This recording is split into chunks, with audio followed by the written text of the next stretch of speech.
Now, the coordination function is discharged in three main processes. Honorable members, I can now use the screen. We have coordination for identification. Allow me, before I discuss the areas, how we've been engaging between the executive and parliament, to just take you through very fast on what is this coordination that we are talking about as parliamentary affairs. We work across the MDAs, ministries, departments, and agencies, and we also liaise with parliament on matters GLA. So there are those three, have reduced those functions that were mentioned by Senator Wambua into those three items there. Coordination of identification of government legislative agenda. Government legislative agenda are the policies, bills, and statutory instruments that the executive is developing for the implementation of government development agenda. Honorable members, the State Department works with all ministries. As we speak, it has been like 2.5 financial years that we've been in place, and we really thank God for the support of Senate. We have several things with clerks of Senate and some committees which have really assisted us to do our work. On the first item, probably before I talk about the first item, to really understand our work, you look at the dashboard of Parliament. For a long time, if someone wants to do what's happening in Parliament, you go to the website of Parliament and you would see, you would track the bills, you will get the bills that you want to go through, the policies and all the documents that are being done by Parliament. This is the first time in the history of Kenya that we have a body that is a repository of or that has the portfolio of legislative initiatives that government is working on. This is the very first time. And that identification, honorable members, is not is really not an easy task, because when we came on board, we discussed with ministries, departments, and agencies, and we got a total of 772 initiatives that were meant to assist government deliver on government development agenda. But then that is contained in a document called Government Legislative Agenda Schedule. But that document is a living document considering the emerging issues in the country and so many other things, reforms. So we've moved all the way from 772 initiatives to 1025 initiatives, but currently we are 1281 initiatives. When I talk of 1281 initiatives, I've said these are initiatives that are meant to align the laws that we have to the Constitution. These are initiatives that are meant to support the government deliver on government development agenda. So that is identification. So after identifying, that is then what we are coordinating. Every quarter, we are sitting with the ministries, departments, and agencies to track the progress of these initiatives for transmission to Parliament, for those that are coming to Parliament, and for those that are terminating and at Cabinet, we are tracking all of them to ensure that they service delivery to the common man. Item 2 is coordination for prioritization. Honorable members, this is a State Department that did costing of development of initiatives.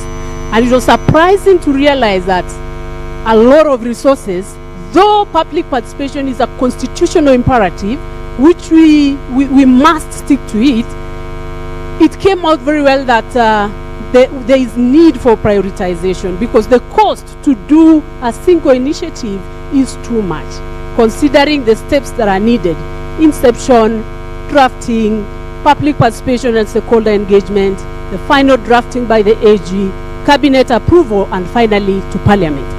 Like, I'll give you an example. When we did the costing of 179 initiatives, we realized that a total of 3.9 billion was needed to actualize those initiatives. And that's a call for us to reimagine how better we can do what the Constitution tells us to do at a fair or not so costly way. So in prioritization, we sit with the ministries, departments, and agencies and agree, because of the cost associated with this, on what is it that we need to prioritize to enable us achieve what we said we are going to do as a government. Honorable members, there is coordination for enactment. That is another aspect that we do. Coordination is the work that we do. Next slide.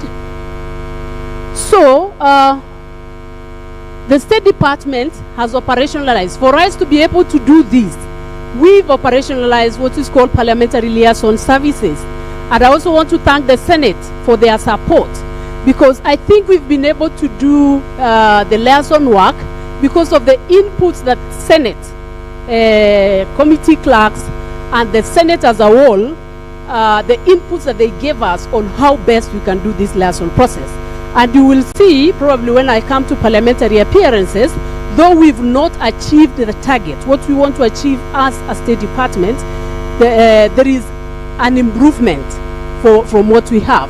So we operationalize the parliamentary liaison functions by coordinating the prioritization and timely transmission of government legislative business to Parliament. Probably is to say at that point, to give evidence of that, prioritizing and timely transition of government legislative business to Parliament. From the 1281 initiatives that we talked about, we've had 290 initiatives that are under now the category of implementation stage, that have passed through you, Senate and National Assembly, and they are under implementation, plus 79 that are still with Parliament for acting on. So in matters transmission, though we've not again achieved where we want to be, that is over 32% of the transition rate, considering the challenges that we'll talk about that are impeding this. Maintenance of parliamentary liaison officers, database. The State Department maintains and updates every quarterly the parliamentary liaison officers in every ministry that are meant to assist the MDAs together with Senate and National Assembly on how we are interacting together as the two arms of government. Facilitating engagement with parliamentary committees, we do that through parliamentary liaison officers.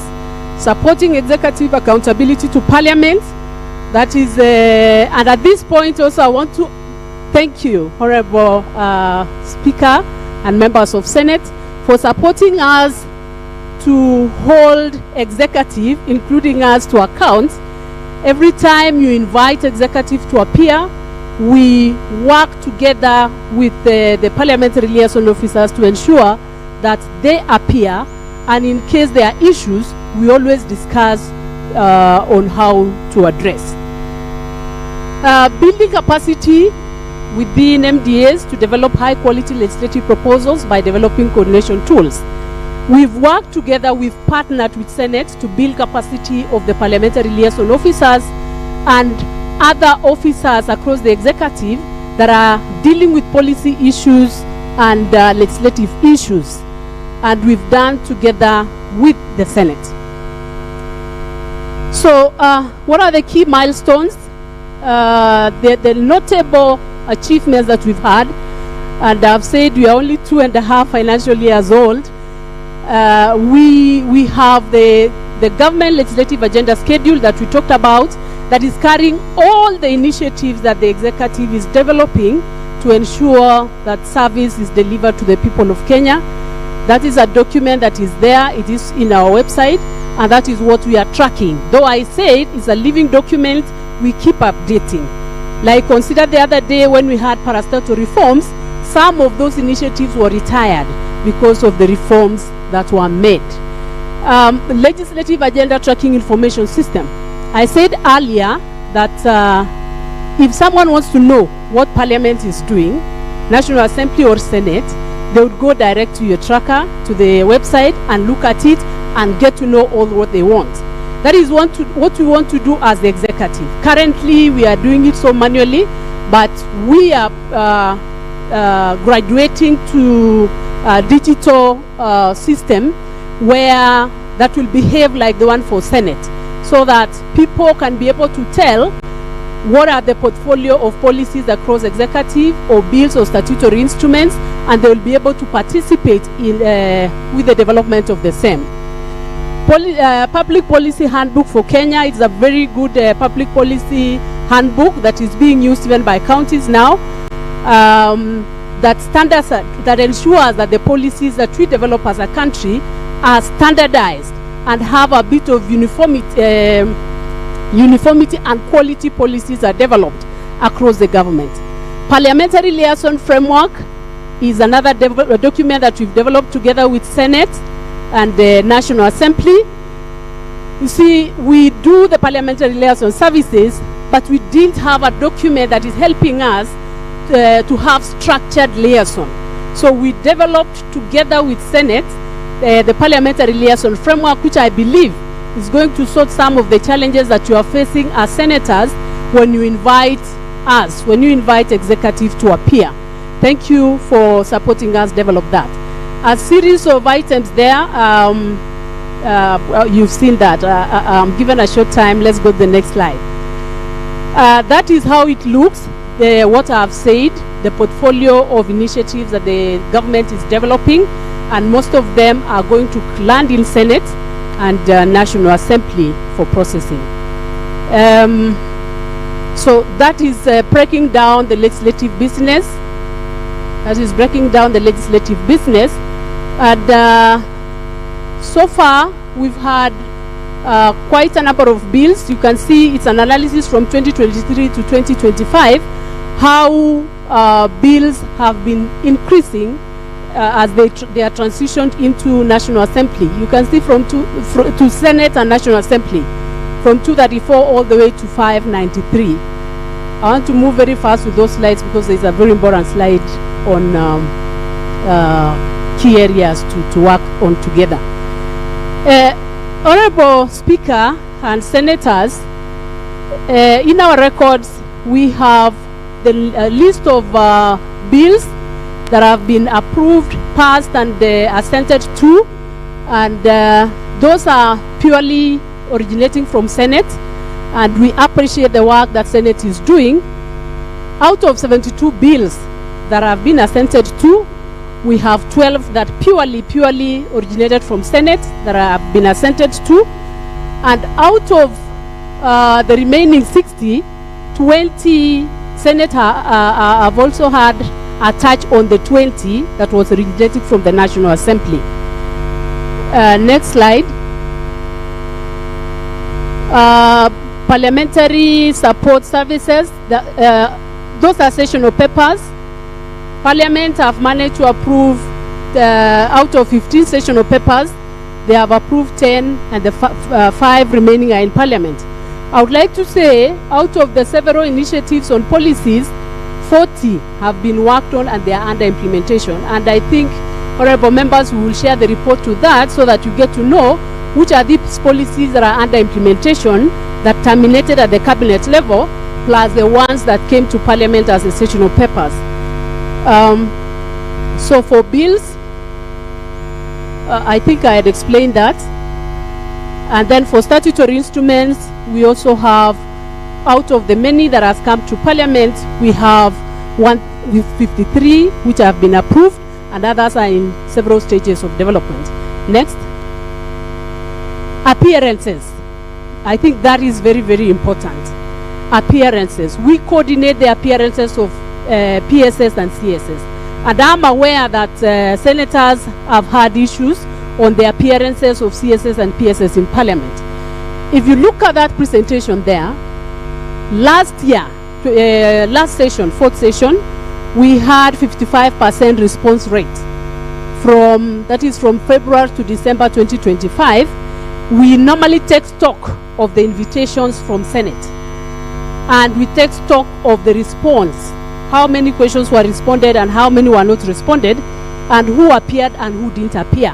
And we develop a scorecard that is shared up to the cabinet to show the appearances of senators in Senate and in National Assembly.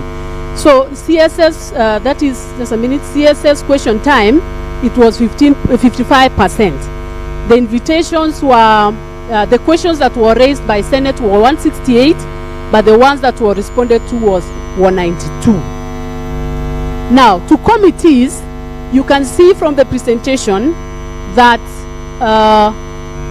what we've presented there is from September to December 2025. Why have we not presented from February to September? It is because we had not managed to have a schedule of appearances from Senate and the National Assembly. But as is now, Honorable Speaker and Honorable Senators, we are happy that every Friday we receive a schedule of appearance, and it becomes easy for us to track the CSS and PSS because we have the schedule, and we compile the schedule, putting together with the one for National Assembly, and then we share to CSS and PSS to ensure and follow up to ensure that they appear. Earlier on, it was very tough because we didn't know who've been invited to which committee. But now, with your support, we are able to do that work because we receive this every Friday. Thank you so much. So that small figure there, you see, it's about 35.3%. I believe this year is going to be better because we now have the schedule from Senate, and the tracking and coordinating will become easier for us. At that point, I also want to appreciate Senate for giving us guidelines. We receive a guideline from Senate that gives us the threshold of rescheduling parliamentary appearance. And that was shared by MDAs, and I believe this year, this session, 5th session, we'll see something better. On committee appearances, that was plenary appearances. On committee appearances, you can see very poor performance. We are really performing not well as executive, and I've given the reason why. We had not received for quite some time the schedule of who have been invited where. But now things are going to be better because we are getting the schedule, and the liaison service will be better. So what are I've said we've developed parliamentary liaison framework, and the framework has those objectives and the anticipated outcome. Okay, so those are the salient issues of parliamentary liaison framework, which is meant to assist actually Senate and National Assembly, because it gives the executive what is it that they need to do at what point in engaging with Parliament. Next. Now, challenges and recommendations. That's where I wanted us to look at. One of the challenges that we've witnessed as a State Department for Parliamentary Affairs, one of them is the delayed processing of legislative proposal. This one, I need to be very clear. Senate processed their legislative proposal within the stipulated time. Where the delay happens is at the mediation stage. And probably we are asking as executive that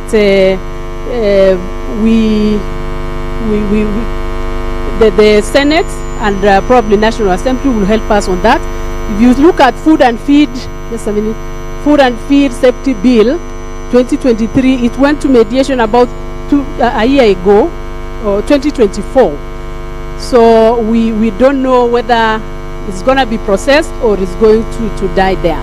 But generally, the processing of legislation within Senate is very fast, and I think it's within the timelines that are stipulated in the order, standing orders. We all know that the challenge of public participation, quite a number of our bills, I think it's becoming now better as we go along, because we've been banking on judicial rulings to update MDAs on matters public participation. But we need to process that legislative framework, legal framework. Recommendations: establish administrative turnaround time for each legislative stage, particularly on the ones under mediation. Enact the public participation framework. Next. Then the other challenge, honorable members, which I really call upon you to look at, is on Section 11 of the Statutory Instruments Act. Section 11 of the Statutory Instrument Act requires the statutory instruments to be submitted to the relevant house. That is Section 1. While Section 2 of 11.2 mandates that all SIs be tabled before the National Assembly. So this provision has led to MDAs to table the same statutory instruments in both houses. As a result, conflicting decisions arise, with one house approving an SI while the other one annulling it. We would wish that is so that you consider, as you, processing of bicameral bills is very clear in your standing orders, how it's processed.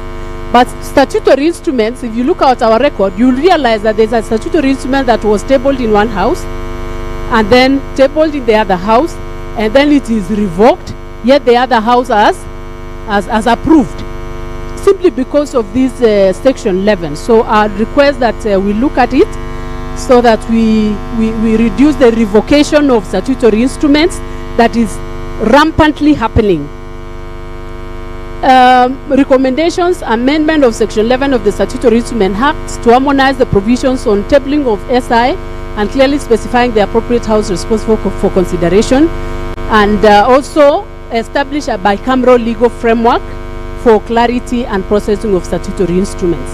Because if there was enough time, I would give you examples of statutory instruments that has been approved probably by Senate and then revoked from the National Assembly. So you realize that Senate has approved, but the one in National Assembly has been revoked, which is giving confusing,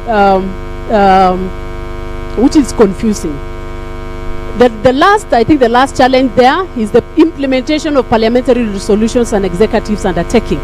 We as a State Department, we are supposed to assist you, being the bridge between the legislature and the executive, to follow up the resolutions that you pass in Senate for implementation. We've not been able to do this for a long time because we had not gotten resolutions from Senate.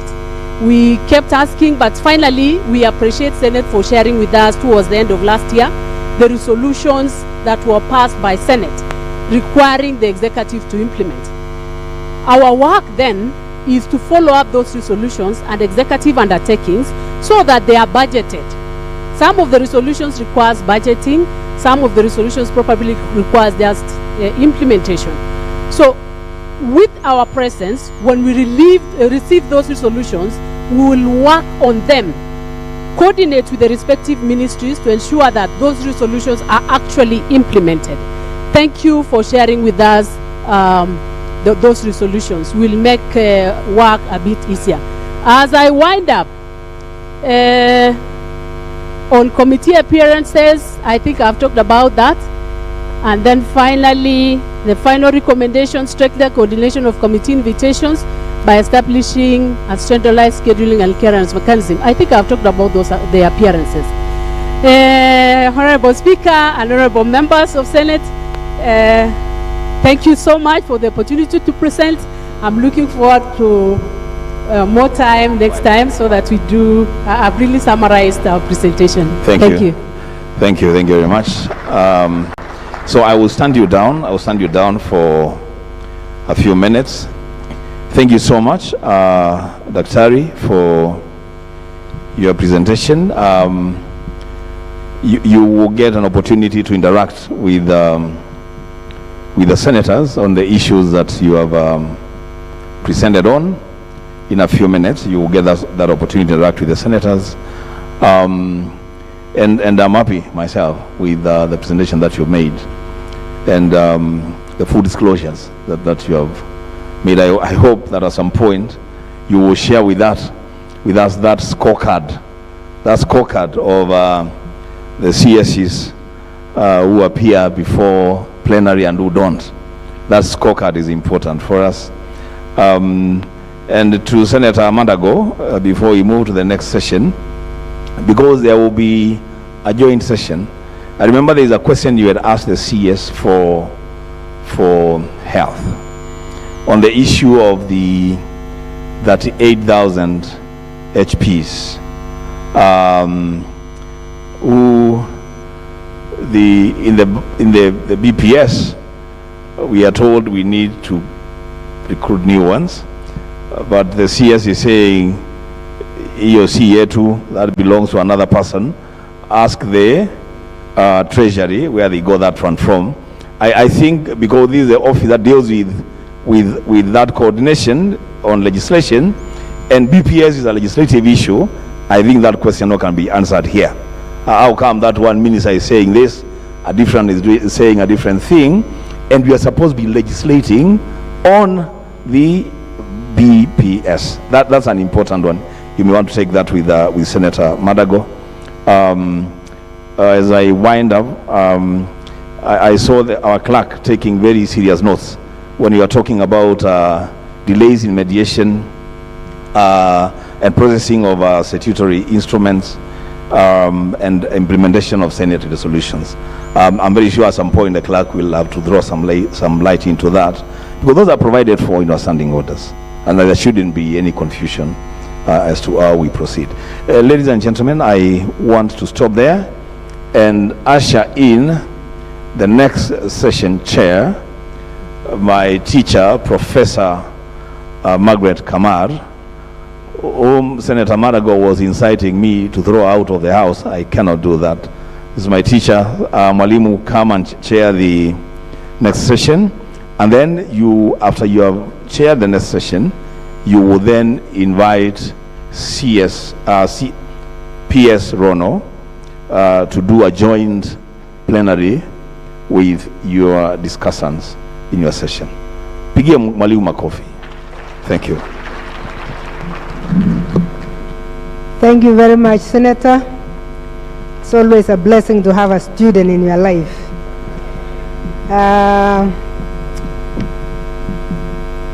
Right Honorable Speaker, Amason Kingi, our senators, honorable senators, Your Excellency the Governor, the honorable peers representing the CS, let me say all protocol observed. We are going to the session on the state of education in Kenya. Management of education policy and standards. We have already received an apology from the CS, and he said disabled PS is going to handle the issues. So we are in safe hands.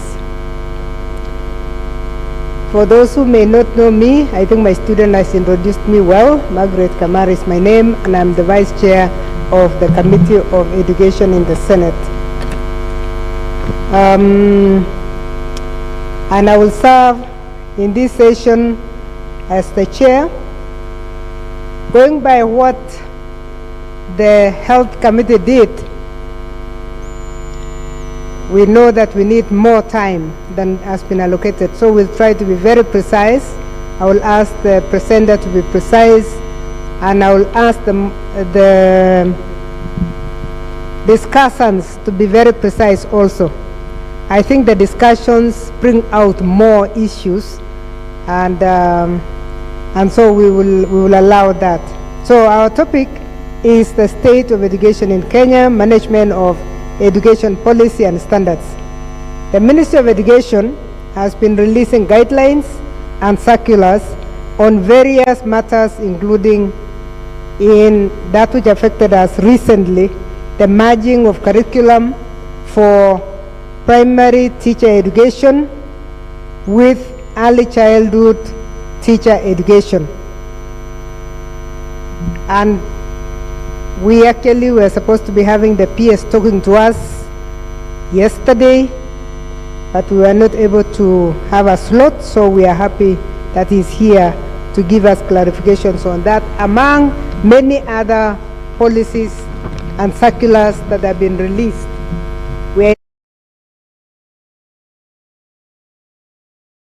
Because of the new system, the CBC system that is with us, and clarity is the most important thing, especially for the honorable members who are representatives of the people. It's very important that you be appraised on the state of the implementation of these guidelines and even the implementation of the new system, the transition which we hope can be as smooth as possible. What are the challenges and possible way forward to ensure also that Article 53(1)(b) of the Constitution, which is that every child has a right to free and compulsory basic education. We would like to know where we are on that. And remember, basic education in Kenya is up to, in the old system, was up to Form 4. So are we up to grade 12, free and compulsory? And what is the situation we are in? And how can we deal with those? More precisely for the Senate, we deal with the early childhood education and our committee. And early childhood education is the precursor to primary. How are we preparing our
governors are to handle 1/3 of that population in the VTCs, because they are, even the TVET institutions, polytechnics, diploma in nursing, all these diploma colleges cannot take more than 1/3, which means 1/3 of the population that leaves the secondary school is actually in the hands of the devolved units. I'm sure the chair of education, who is here with us, as Dr. Mutai, who is here with us representing COG, will be able to touch on that. So, honorable members, honorable speaker,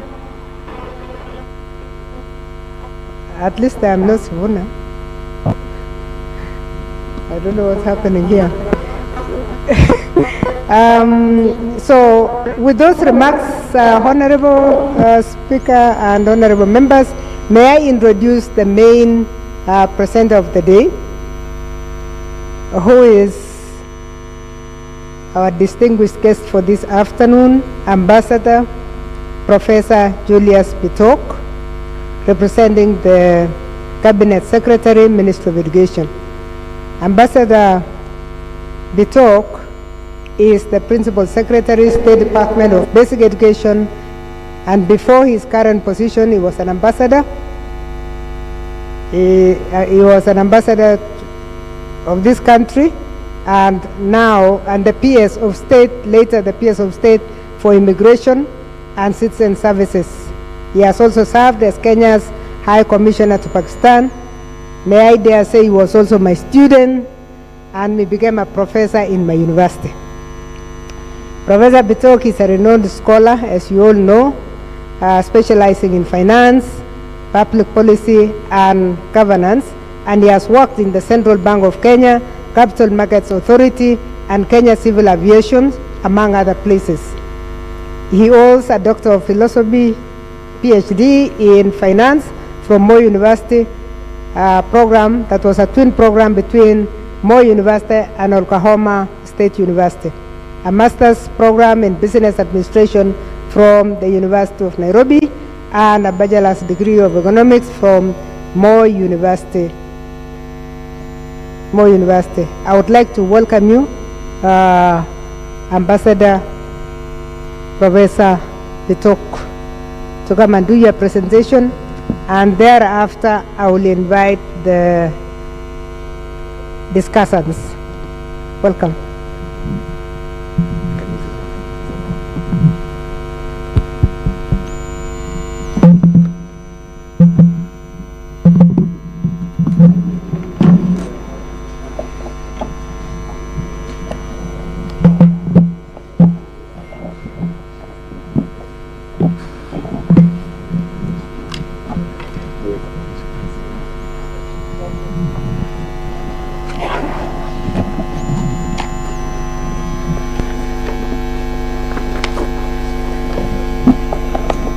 The Right Honorable Speaker of Senate,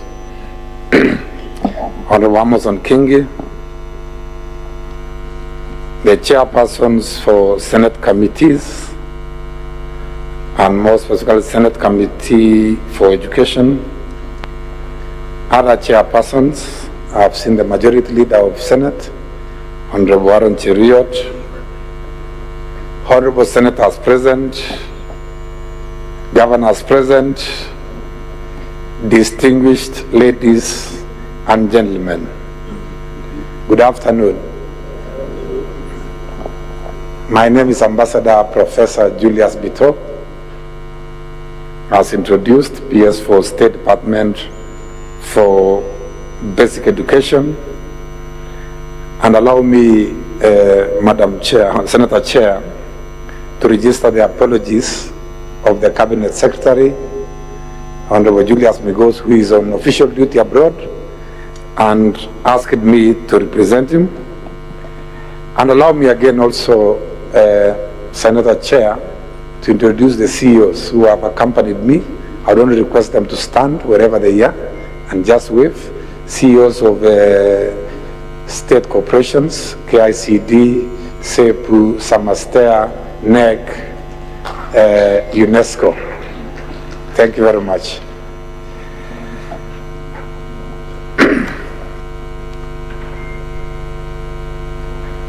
Right Honorable Speaker and Chair of this session, the topic that I've been given to discuss is the state of education in Kenya, management of education policy and standards.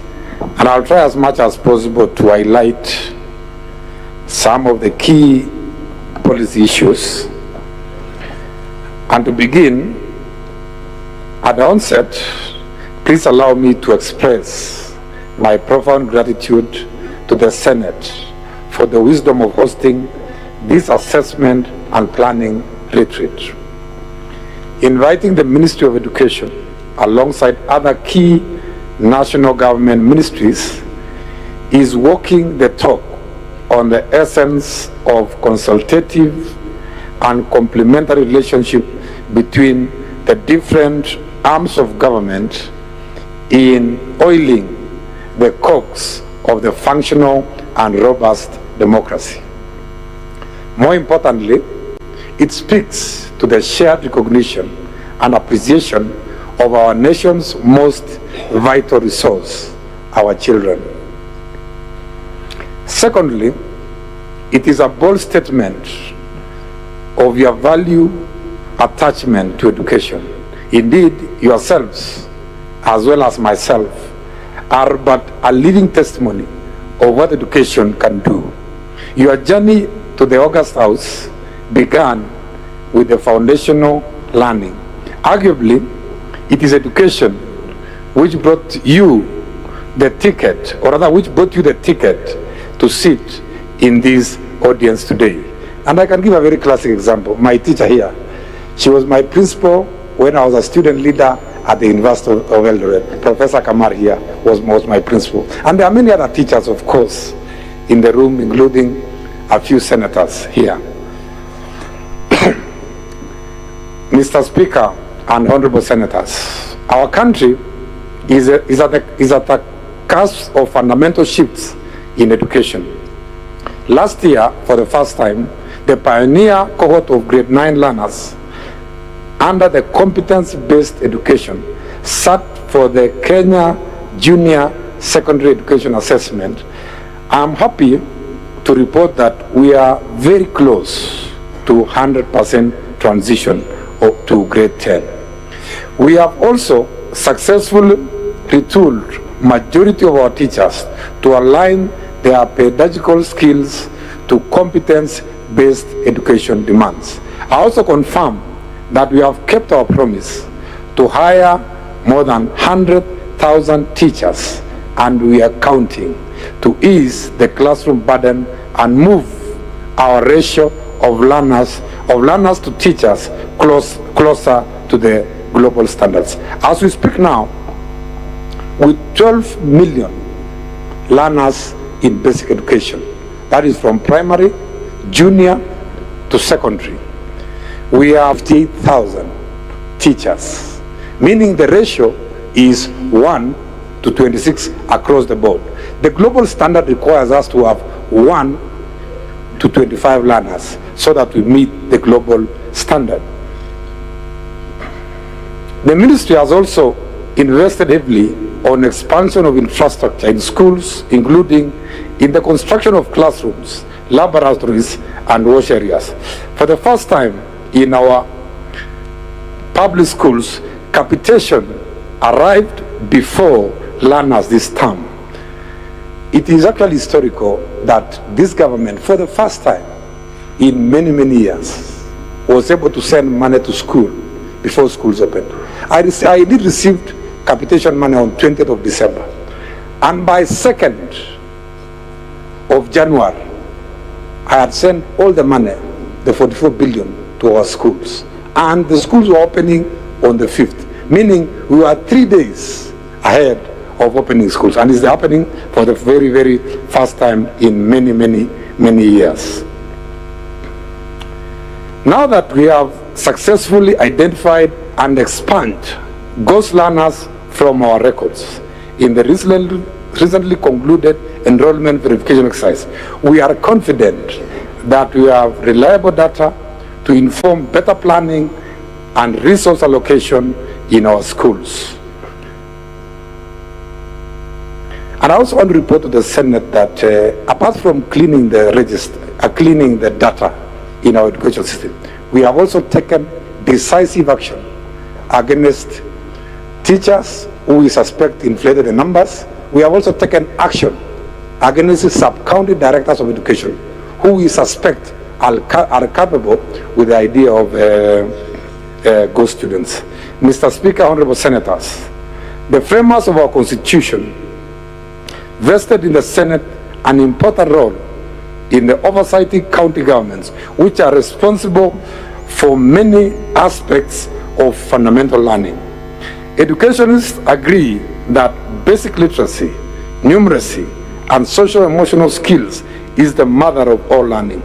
Whereas Kenya ranks high in pre-primary enrollment globally at 94.2%, there are worrying statistics crying for our urgent attention. For instance, 3 in every 10 grade 6 learners cannot solve a grade 3 level mathematics problem. Equally, nearly half of grade 6 learners cannot comprehend a grade 3 English story. We must therefore reflect on how to strike a healthier quality versus quantity balance. And at this juncture, I therefore request, honorable senators, that you give us more space and authority to ensure that we match, or rather we work closely on matters quality assurance between our sub-county directors of education, our quality assurance officers in the field, with the quality assurance officers who are working for the county government, so that we can be able to bridge this very, very important gap. Mr. Speaker and honorable senators, the adage that education is a key still holds true. But do we really have enough doors for the keys to open? That is the big question we have. Those of us privileged to be in leadership have a responsibility to not only design the right key, but also provide enough doors to open. The 2010 Constitution in Article 43 and 53 states that every child has a right for free and compulsory basic education, nutrition, and health care.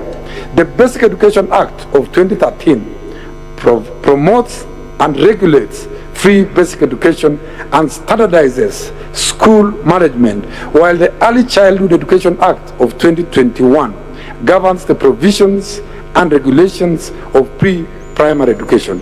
These legal delineations underpin the importance of our foundational learning. The architects of our Constitution evidently anticipated gray areas due to the duality of responsibilities between the national and county governments in implementation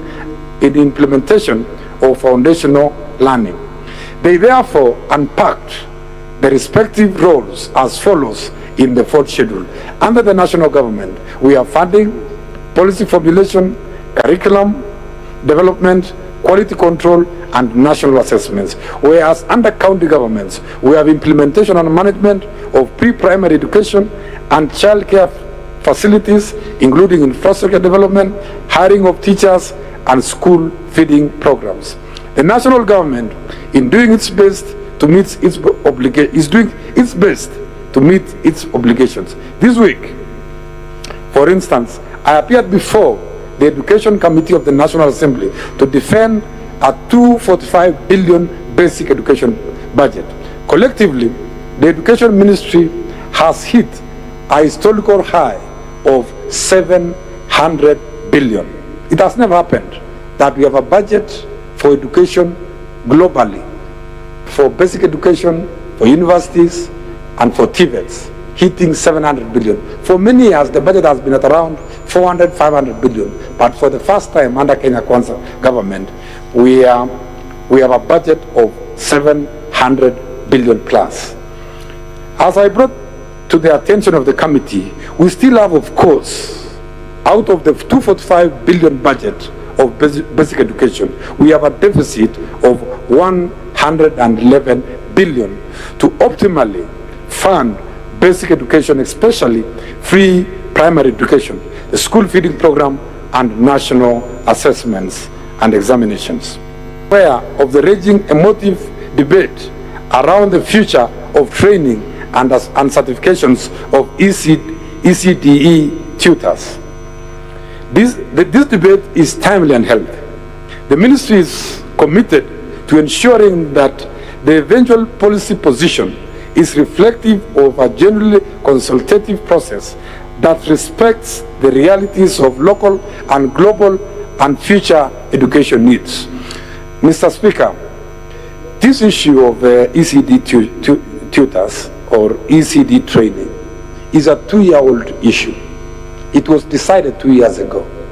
And clearly, as a ministry, we are very keen on listening more to our stakeholders so that we come up with a very clear roadmap on transition, because the Presidential Working Party made it very clear that we consolidate the training of ECD and primary.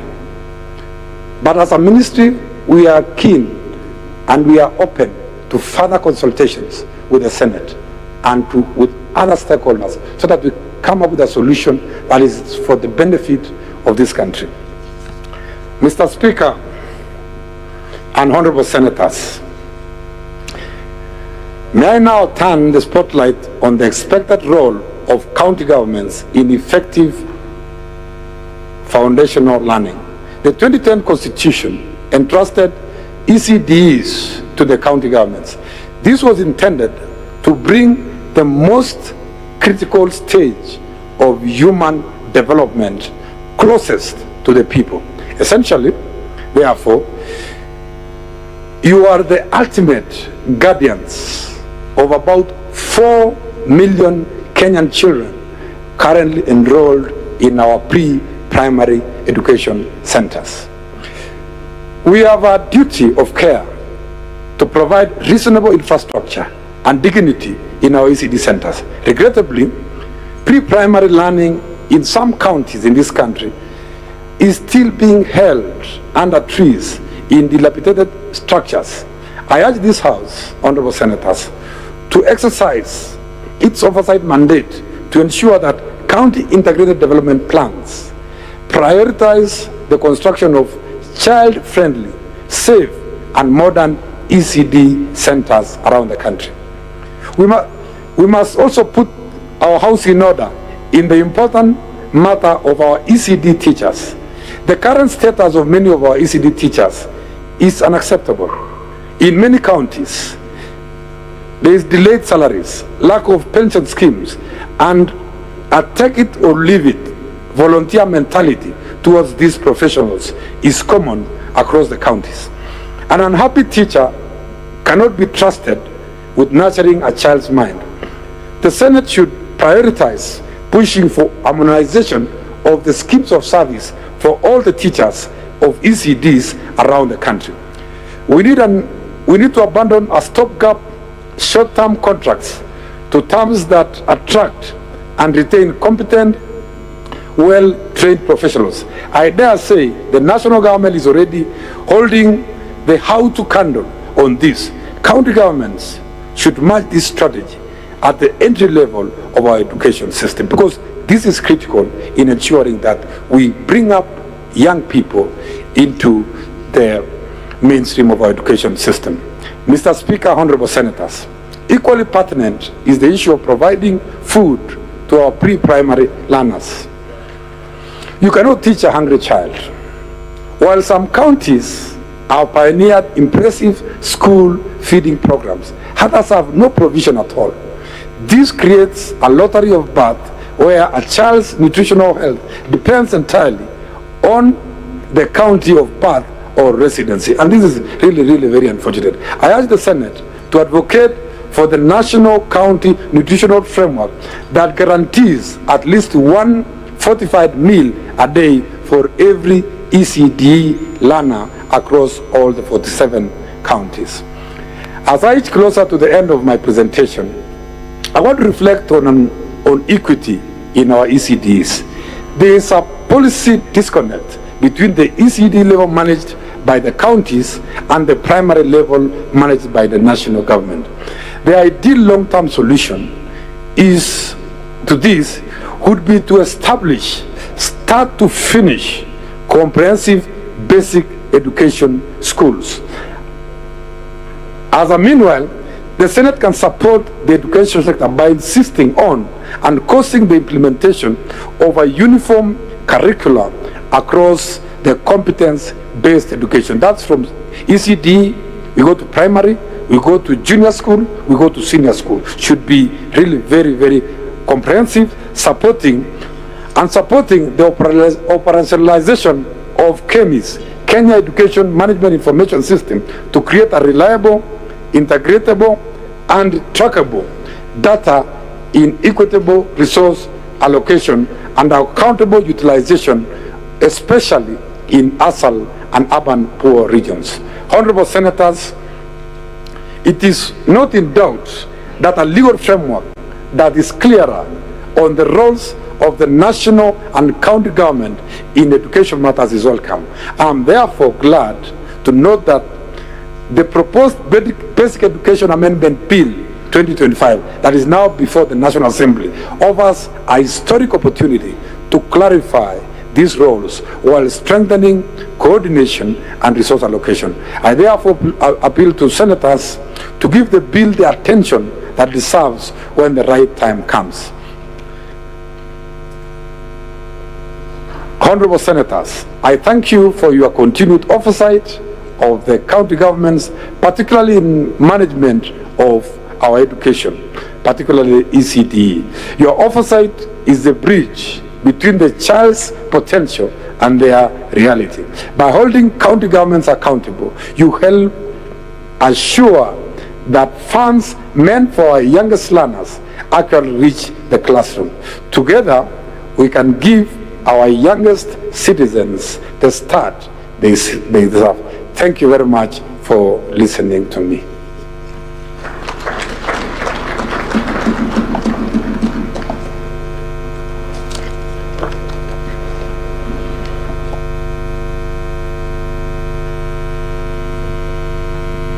Thank you, PS. Another applause for the PS.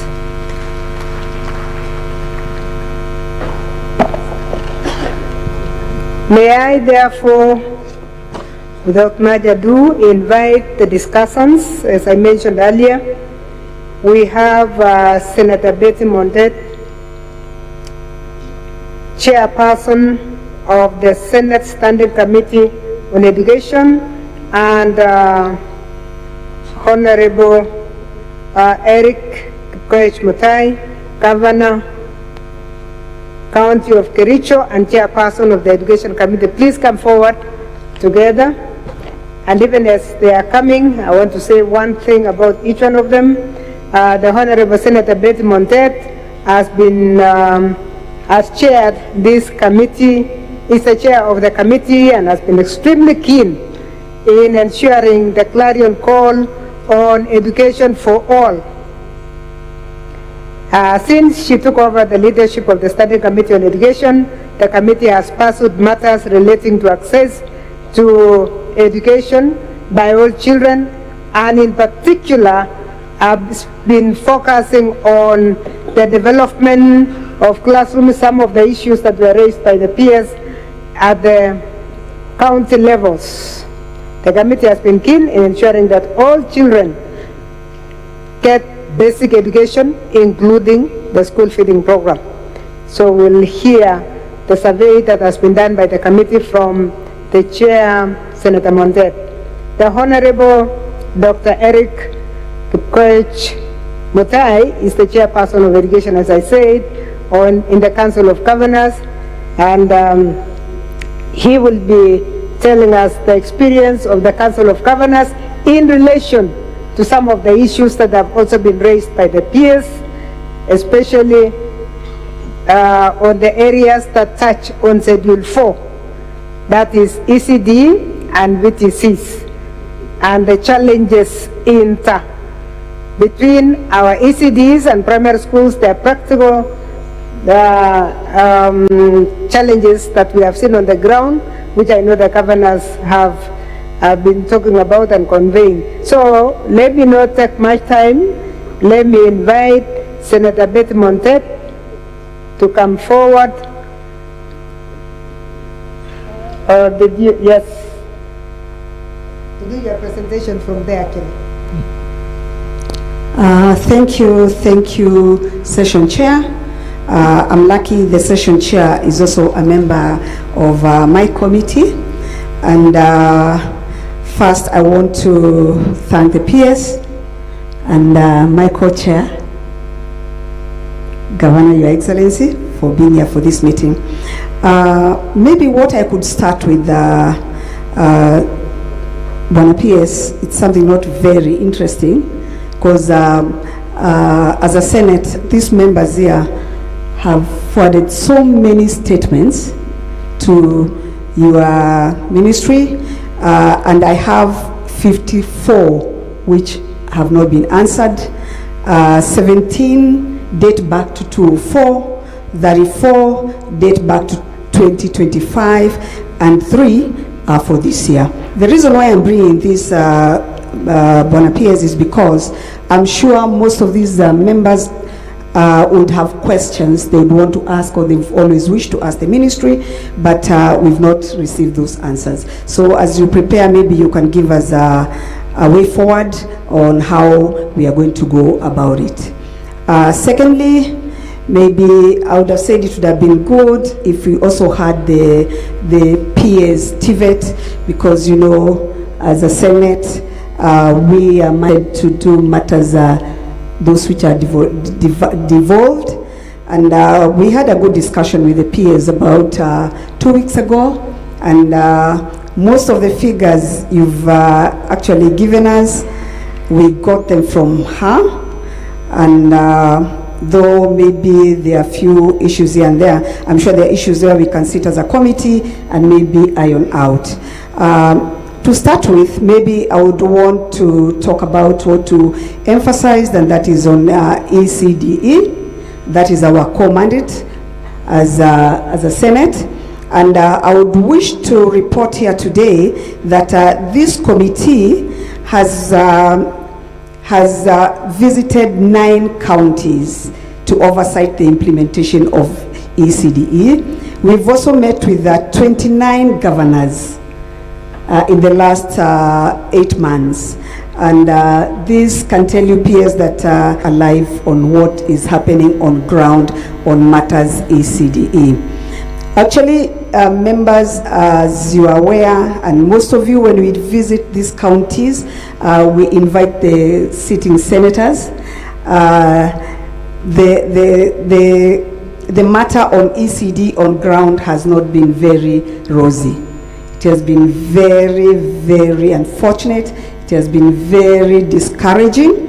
But what I can say is from the time we started this inquiry, I think, and I'm sure the chair of Education ECOG will agree with me that governors are waking up to do better, and things are changing, and we are hoping that in the next 6 months, after our meetings, and if we are able to do our oversight visits, things will be different, and we'll be able to tell Kenyans how we are doing, and we are getting better on ECDE matters.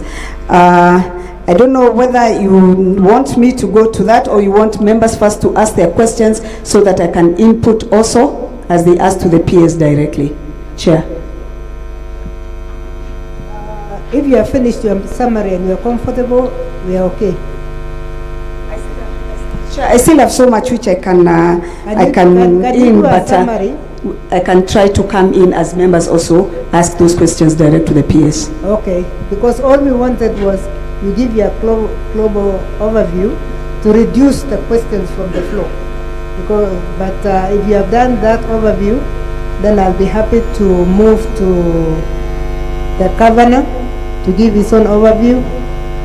Questions will come in, and the 3 of you will still have to respond to something. Chair, I think I'll be comfortable that way because I'm part of this team. Yes. So whatever the CS, the PS answers, then I can be able to also add on what we've done as a committee. That's on fine. The same. Thank you. Thank you so much. Thank you so much, Professor Kamau, and the Vice Chair of this committee, Honorable Speaker, the Right Honorable Speaker, the Majority Leader, who is also my Senator. And we also have a team from COG here. I'm not alone. We have our chair who has worked in, and we also have our CEO, Mary Mwiti. That said, first of all, I would wish to indicate, members, that as we discuss ECDE, is that when devolution happened, at the onset of devolution, the function of ECDE was not costed. And therefore, no attendant resources were provided to this function from day one. The function was given to the counties, and there was no proper costing of the same, and therefore the counties have been struggling with the shareable revenue they have and the onsource revenue to be able to meet our expectation. Number 2, in summary, because of time, there is tremendous progress that has been made in ECD across the counties. When we took over ECDs after devolution 2013, practically there were no functional classrooms across the nation. Children were learning under the trees. But today, as we speak today, we reflect with joy that we have an increased access as of 2025 of 3.8% increase in primary enrollment, rising to 2,903,207 as it is in 2025, supported by a 2.9% increase in the number of schools, now totaling to 48,721 ECD classrooms across the nation. Infrastructure development, the construction of over 5,900 950 classrooms by county governments in 2025 alone. Teacher employment. Counties have employed over 50,104 primary school teachers, building a workforce from the scratch, which was not there. Because when devolution happened, most of those caregivers who are the ECD teachers were not recognized in any way. They were not trained, most of them, and there were no functional system in both the software, which are the teachers, and the physical infrastructure.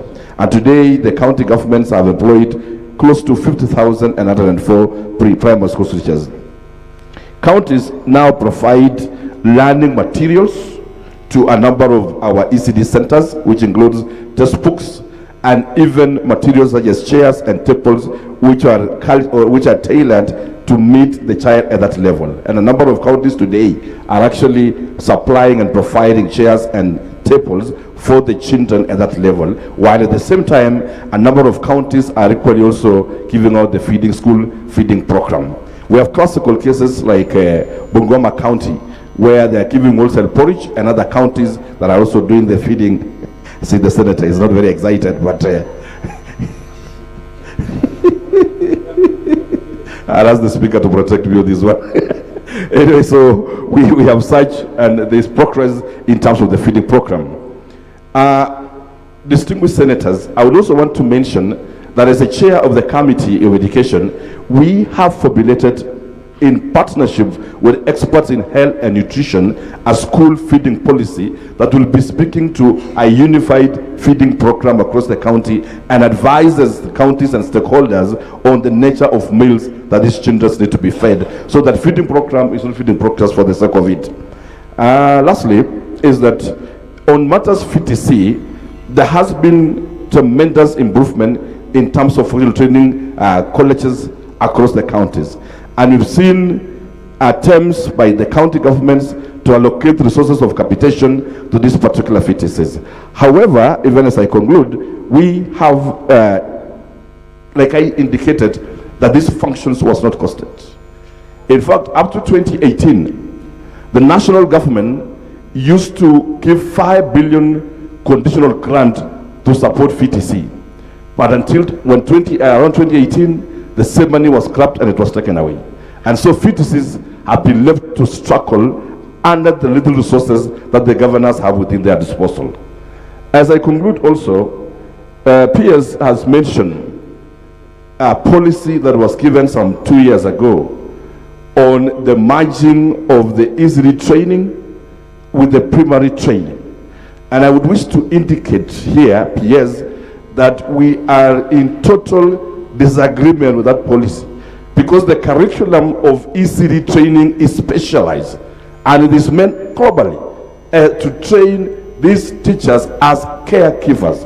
And that is why if you look into the various pedagogical skills across scope of what they are being trained, is completely different from what the other levels is doing. And so it is out of a lot of respect, Piers, that we have written to you as COG and requested to you that you recall the circular that you provided to allow for proper consultation on the same, because we believe that if we merge this policy and train teachers in the similar way, then the child at that level will be denied access to quality caregivers meant for that level.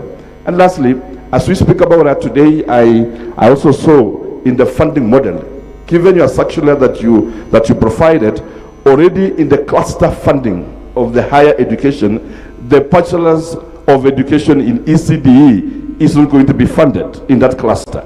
And there are already students in the university who are training as ECD professionals, and with the circular that you gave out in the cluster now that is just released in the 2026, those trainers will not benefit from government funding. And it's out of this great respect, Piers, that we have requested you as the Council of Governors that please withdraw the circular and allow for proper consultation so that we can move forward together.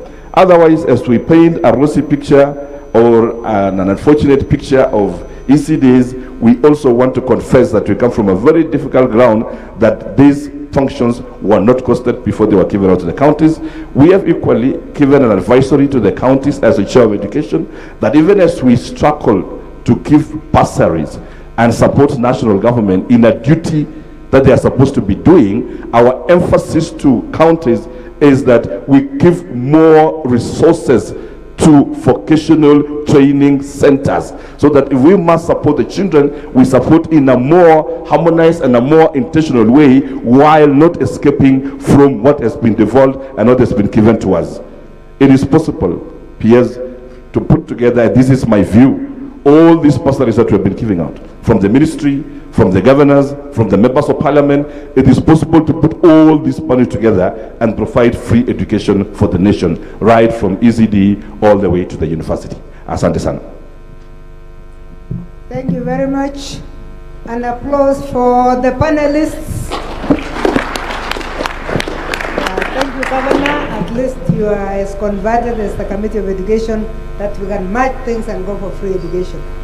We need to start thinking how we can move towards that, and I think the peers have heard. May I start with Senator Mariam, and then I come to Senator Okoli. Muma, then I go to Murgo, then I'll come back to my senator here. Senator Mariam. Thank you, Madam Chair, Session Chair. My question goes to the PS. Recently, there is a grade 10 student which was chased from the school because he is a Muslim. Because a Muslim only wear hijab. And I appreciate your direction, which you gave yesterday, that that you ordered that she must go back to school. I appreciate that. But my question is, because this is always recurring, it happened in 2022, 2019. So my question is, what measures do you take that this thing will not be recurrent? Secondly, what action have you taken from the school to the headmaster who chased away this grade 9 to grade 10 students? What action have you taken so that this cannot be recurrent? Thank you. Thank you. I think I made a... I was supposed to invite the PS who was here before. Please move forward and take a seat, because your questions will also come forward. Madam Chair. Who is calling? Madam Chair, there is also, to add on that, the Ministry 2023, they wrote a directive, March 2022 directive to copy to the TSC, to all directors of education to the counties. So if your directive, which you have wrote in 2023, cannot take actions, cannot be implemented by the counties, by the head teachers, what is your reaction on this one, on this chasing of these grade 10 students? Thank you. Thank you. Senator Betty. Thank you, Chair. Mine is on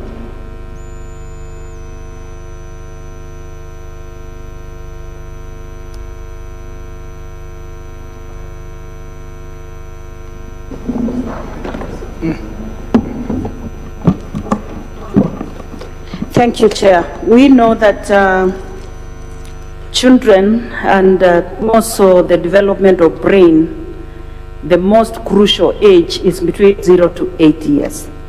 And that is where the ECD falls in. My question is, ECD teacher pupil ratio in Kenya, or ratio, is 1 to 25. But in reality, in public schools, it is 1 into 60, 70, and even above. What is the ministry doing to ensure that they increase the number of teachers to have the ratio to the recommended 1? Finally, what is the strategy to ensure that ECD teachers are adequately prepared to handle CBE? Thank you. Thank you very much. I think those questions will go to both the Chair of Education in the Council of Governors and the PS. Senator Muma. Thank you, Chair. My first question, or my first point is to appreciate PS Aurelia. When the Department for Parliamentary Liaison was established, many of us were wondering what this is all about. But from your presentation, I actually appreciate that such a department makes sense. My question to you is, are you able to quickly follow up on the development of regulations after Parliament has passed laws? I'll give an example. Persons with Disabilities Act had a tax exemption for parents of severely disabled children. The law was passed in last year, June. Regulations have not been made.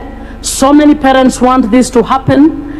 The National Council for Persons with Disability and the Ministry, the Treasury, and the Ministry of Labor are just tossing those parents around instead of moving. Who is it who should help to trigger that to happen? To the team from education, the first question is the Intergovernmental Relations Sector Committee on Education functional? And if it is, can both of the Council of Governors and the PS tell us where the 55% of learners who finished Form 4 and have not gone to the TVETs, national TVETs, or the universities are? And this is every year. If you talk about last year, it's maybe about 500. The year previous, 500. Who is taking care of those? How many are going to VTCs, and where are the others? Then for Governor, you are excused for not doing ECDs because it was not costed. Were bursaries for primary schools and universities costed? And how come you have a huge budget, and you might want to tell us how much money collectively the counties have given to bursaries in secondary schools, to universities, including universities in Uganda, which is not your function, but you're not building ECDs. Thank you. Senator Mulvord was next. Thank you very much, panel chair or session chair. I have two questions. I want to the education PS, and that is on the changes that have taken place from 844 to where we are today, which I don't know exactly what it is. And many parents now cannot actually put a finger on the system that you go from this to that. It is all still confusing. Why did we change it in the first place? Did we decide to do that to chase after some system, maybe American system, maybe British or whatever it is, because we are actually as a country still lost as to what the system is. And then secondly is on ECDE, and I would like even the chair,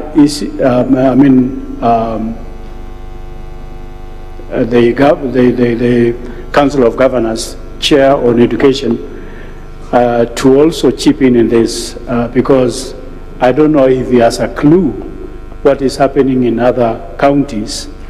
Like my county, for example, ECDE is not a priority at all. And the government, the county government, has put a lot of emphasis on secondary education and college education and TVET and so on. And as Senator Muma has mentioned, even bursary has gone as far as Australia, supporting children of the executive. And so classrooms are in a very, very bad state in some of the settings, and some of them under trees, and then learning materials down to near zero, and then feeding program. Please summarize. Go straight to the question so that we are faster. Yes, and the teachers are taken in circles on their salaries and other benefits. They are told by next month, by 6 months, and so on. And so they are so frustrated.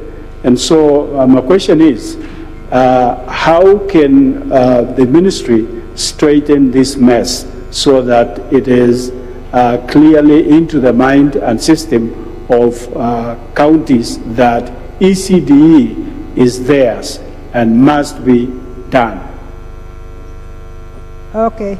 The next three AC, Mandago, and Eddie.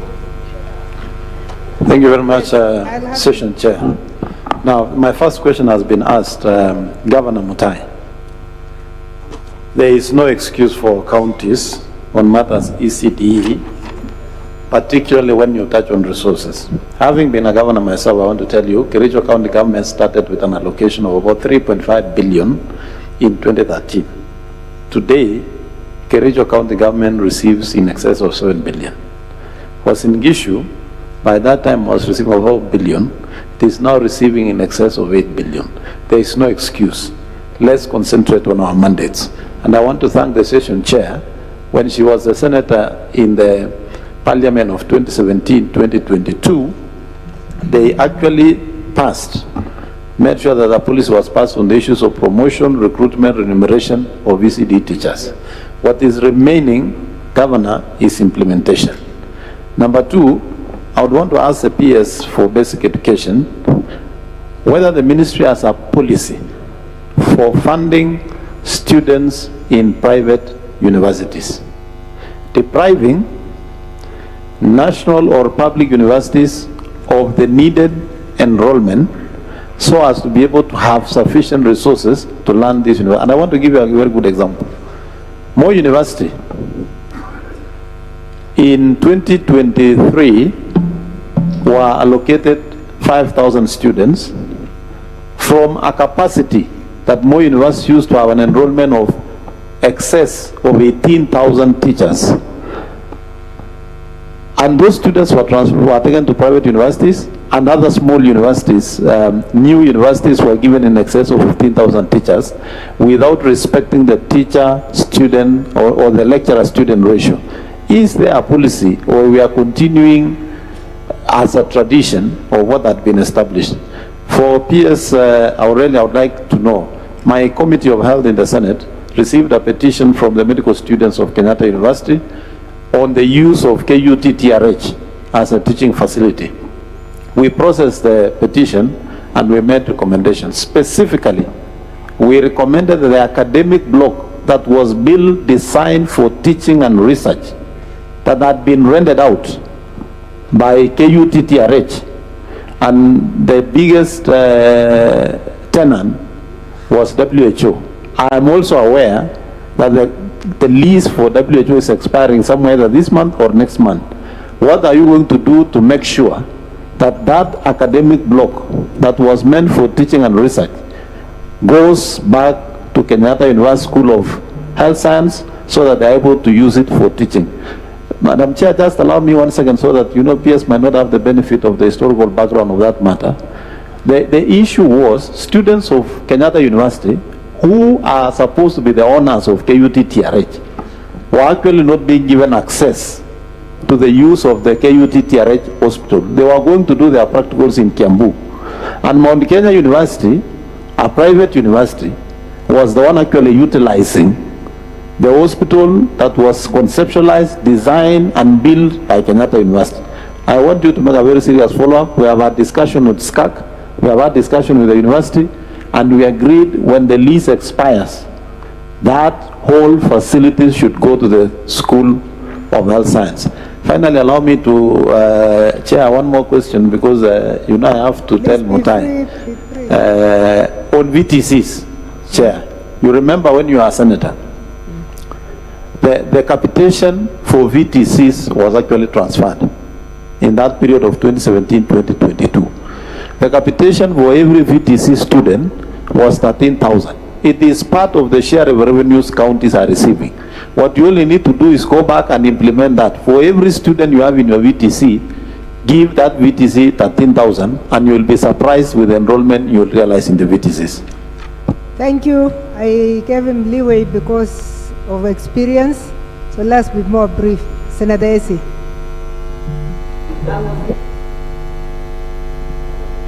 Thank you, Session Chair. My question goes to the PS Basic Education.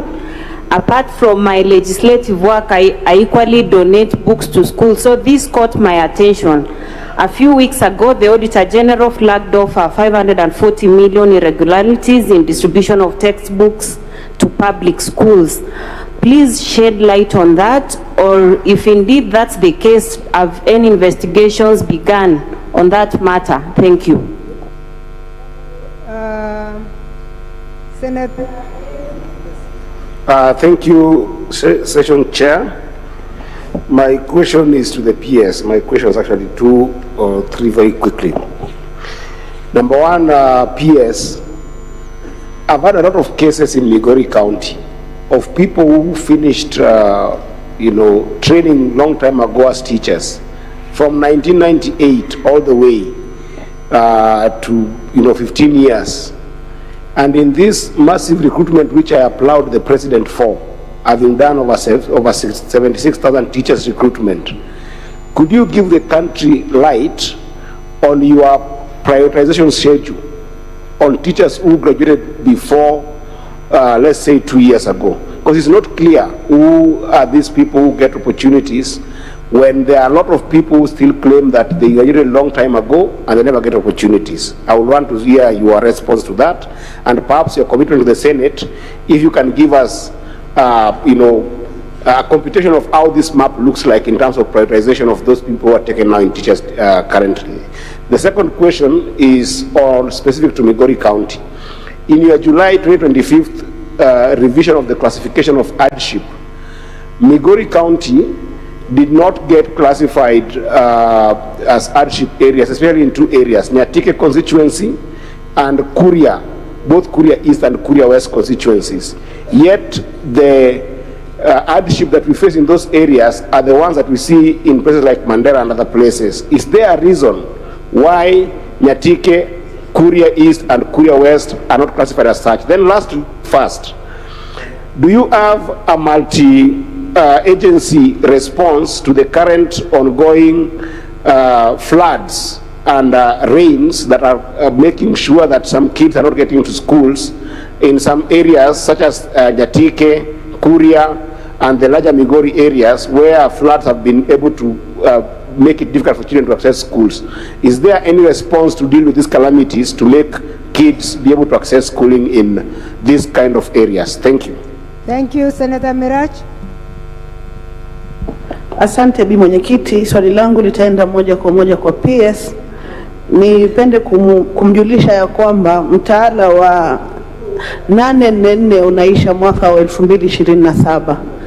Na kama sponsor wa Care and Protection of Child Parents, ambao maudhumuni yake ni kuhakikisha tunafikia ile article 43 1B ya kwamba watoto wetu wote wanapata haki yao ya masomo.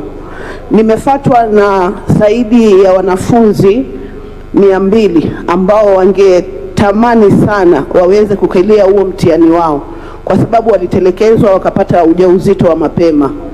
So wameomba sana ni vipi watawezeshwa waweze kukelia huo mtihani kabla huu mtaala haujafungwa. naomba unipatie mwelekeo ili nikirudi nyumbani niwe na majibu kwa hawa watoto ambao wanataka kuazimia kumaliza masomo yao. Asante. Thank you. The panelists would like to take that first round, then I will start with Senator Wakol when I come round, round 2. Please go ahead. We'll start with the Governor. Thank you so much. Also, for the benefit of insight, I appreciate the senators for the sharing of their experiences on these matters. I would wish to indicate that on matters ECD training and preparation for CPC curriculum, the counties have constantly and consistently organized for training in service and constant training of those teachers so that they are prepared to handle the CPC curriculum at their level.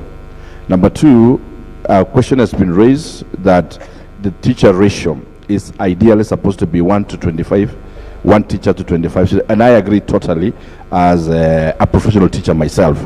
The reality is that because of the scarce resources, most of the counties have not been able to reach that targeted ratio. But I believe, and we have given us advisory to governors in the council, that as you continue to commit resources, we recommit more resources to employ more teachers, so that at least that ratio gap is met. I totally agree with the sentiments of bursaries, which in the past were being dished out haphazardly to institutions which is not within the mandate of the counties.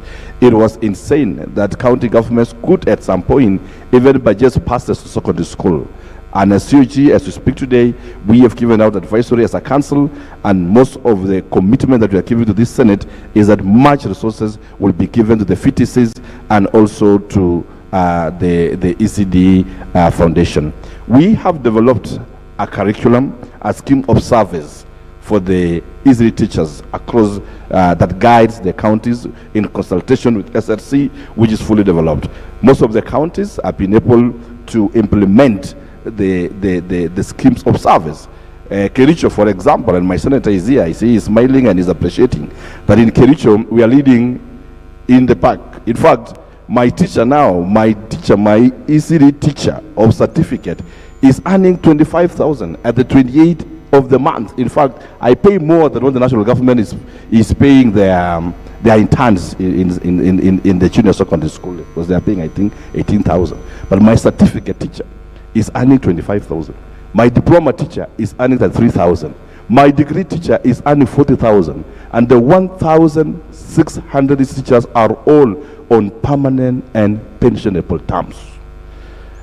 Other counties like Kitui, Kirinyaga have done likewise, while other counties, and I give you, I'll cite an example of the county government of Elgeyo Marakwet, which in terms of the budget they receive, if today they decide to onboard all these teachers on permanent pensionable term, that county will be reduced to be an HR county for payment, because the entire budget would collapse. So there are attempts that we are moving towards that as we even build classrooms. Lastly, was a question on the FTCs. I agree with the sentiments of the senators, and I agree with the question that somebody asked, where are these children?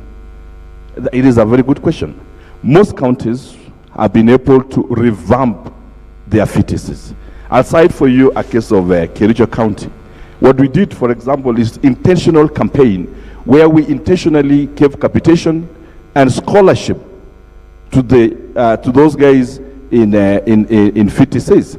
And the turnaround is massive, because once we did this campaign, once we gave them the free scholarship, last year alone, we were able to graduate 3,800. And this year, we have 5,000 that already are in their classrooms. And this is happening across most of the counties as we continue to encourage counties to reform the FTCs, because this is a solution to the politics. However, Session Chair, I would not want to leave without mentioning this, that we are equally working on a schemes of service for the FTC trainers. And this is, we appreciate the Ministry of Education, which we have been working very closely with them and the School of Deveta in terms of harmonizing curriculum to guide the instructors within those levels. Thank you so much. I think I've tried. Thank you, Governor. Chair. Please avoid majority of the counties, because he has a contrary report. That's why she's in a hurry to answer. Yes, Chair, if you can give me a minute, Chair. I'm glad that the Chair, COG, has mentioned that going forward, they're going to work hard on matters budgetary, because from what we have seen and from all the counties that we have gone for an oversight visit, most of these counties actually budget more for bursaries and scholarships than they budget for ECDE, which is not their function. Actually, we are aware that most county governments are now signing intergovernmental partnerships with the Ministry of Education using Article 189 of the Constitution so as to offer bursaries and scholarships. And I hope before the end of this session, you are going to explain more on that. Number two, the issue of ratio to teachers to student ratio was brought up, and I want to put to you today that in most counties, actually we've been to 29. Maybe if you talk about 25 of the counties, the ratio is actually up to even 1 to 100. So please, when you are giving those answers, I hope that you are going to elaborate more on that and give us a way forward of what you are going to do, because that is what we are looking for. Thanks, Chair. Thank you very much, Chair, for highlighting those. PS. Thank you very much, Senator Chair. Allow me to begin by answering the question by Governor Mutai on this training of ECD teachers. I want to say that, as I said in my speech, we are open for further consultations. And right now, apart from the someone from the Senate, from the chair of Senate Committee of Education, we have not received any formal request to withdraw that circular. And I call upon the Council of Governors. You can give us an official communication so that we can be able to engage on a transitional arrangement. We are ready. However, it is important to note that this matter has been taken to court and is in court. But we can still take some action, some administrative action to ensure that we agree on the way forward. Coming back to Senator Maina, who asked about grade 10, Senator Mariam asked about what action have we taken about the case of a child in Luak Secondary School. Of course, as the ministry, we have taken a decisive action to ensure that the child is back to school. As we speak now, the child has gone to school. However, I want to say that the question of hijab in that school is not a legal issue. It's a social issue. It's a social issue. The Ministry of Education is very clear on this matter. The law is very clear that no child shall be discriminated on religion, on any other, for any other reason. So we are very clear on this issue. However, it's important to note that we are still doing investigation to understand really what happened on that particular case. And we have given very clear instructions to our field officers that if they detect any of these kind of behaviors, they should report as soon as possible.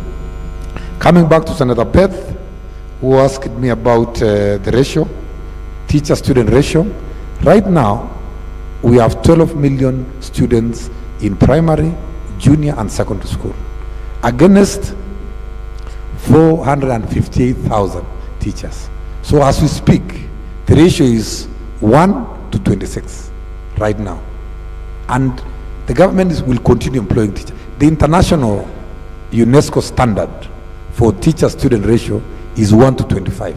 But in Kenya, we are doing 1 to 26. So we are doing fairly okay. However, it's important to note that the distribution of some of these teachers still remains an issue, a major issue.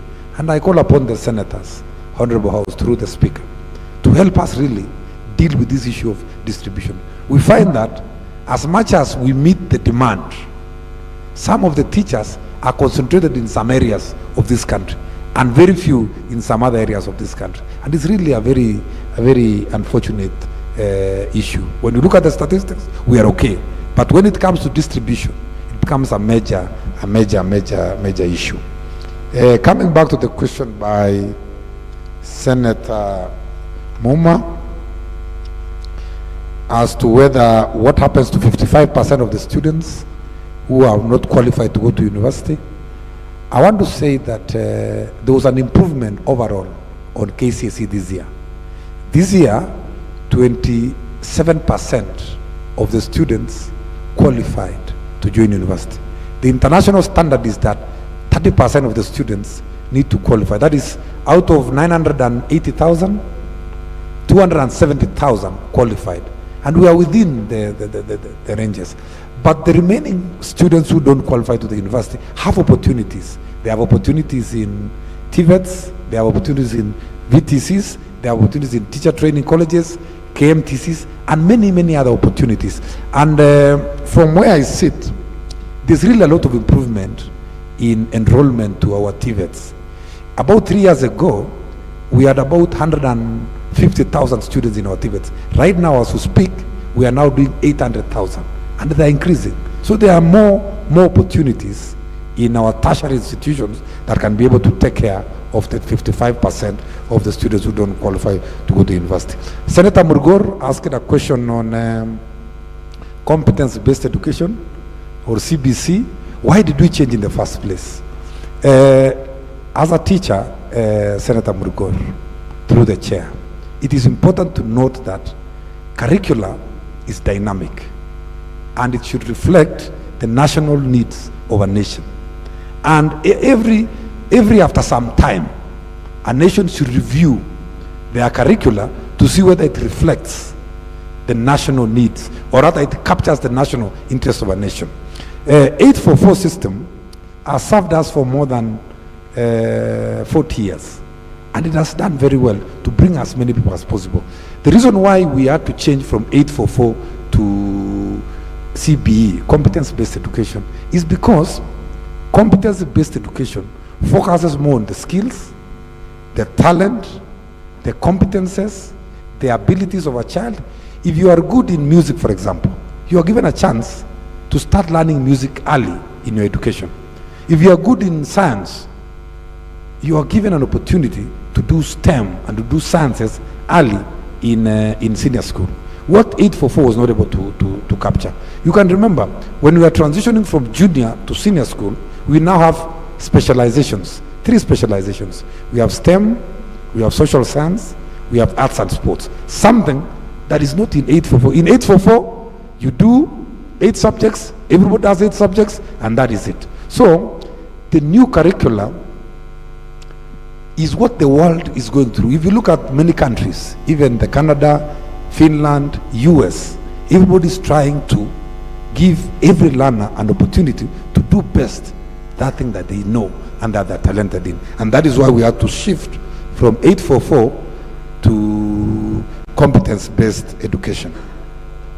Coming to the question by Senator Mandago on the policy of admission to universities. Over the years, we've seen there's been a shift in policy on private universities. During the previous government, private universities used to get capitation or money from the government. When this government came to power, that policy has changed. It has changed. Private universities no longer get money from the government to support the students like before. And the main criteria used, or rather the main policy used by COOPs to take students is largely capacity, performance of the student. If you are very good in sciences, chances are that you'll get to medicine and such other programs. And also the choices of the students. There are students who choose, instead of going to University of Nairobi, they can choose Daystar University to do a certain course, because the story is in Daystar University this course is being offered there and they like it. So it's about choice, it's about capacity, but by and large the new funding model has streamlined higher education by and large, and the students now are being given opportunity to choose from whatever university they want to go, whether it is private or is public. Senator Esi asked about books, and I have the CEO of KICD here. Allow me, Madam Chair, to request the CEO of KICD to respond on the issue of books. Professor Ongondo is here. If I'm allowed by the standing orders to allow him to comment. Let's get him last. Yes. Yeah, just hold on with that question. Let's get to PS Aurelia first. Then we'll take I think there are only four hands that were up. Yes, so we'll address that one last. There's one more question, Senate Chair. No, two more questions. One from the Senator of Migori, who asked about teachers' employment and what really is a priority. I think the major consideration in employment of teachers is the year of graduation. The system TSC is using to hire teachers, the 100,000, has been those who graduated earlier are given first priority. That is the policy across the board. And when they are ranking, usually those who graduated earlier are given higher marks in the grading so that you arrive at who gets. In as far as hardship is concerned, this is a controversial issue. And this issue remains a sticky issue. As you may recall, the PCS about 6 months ago issued a circular on issues of hardship, and it became very controversial because different government agencies consider different places as hardship. Right now, consultations are going on to really arrive at a consensus on what really constitutes an hardship. And we request the support of senators so that we can be able to arrive at a proper criteria.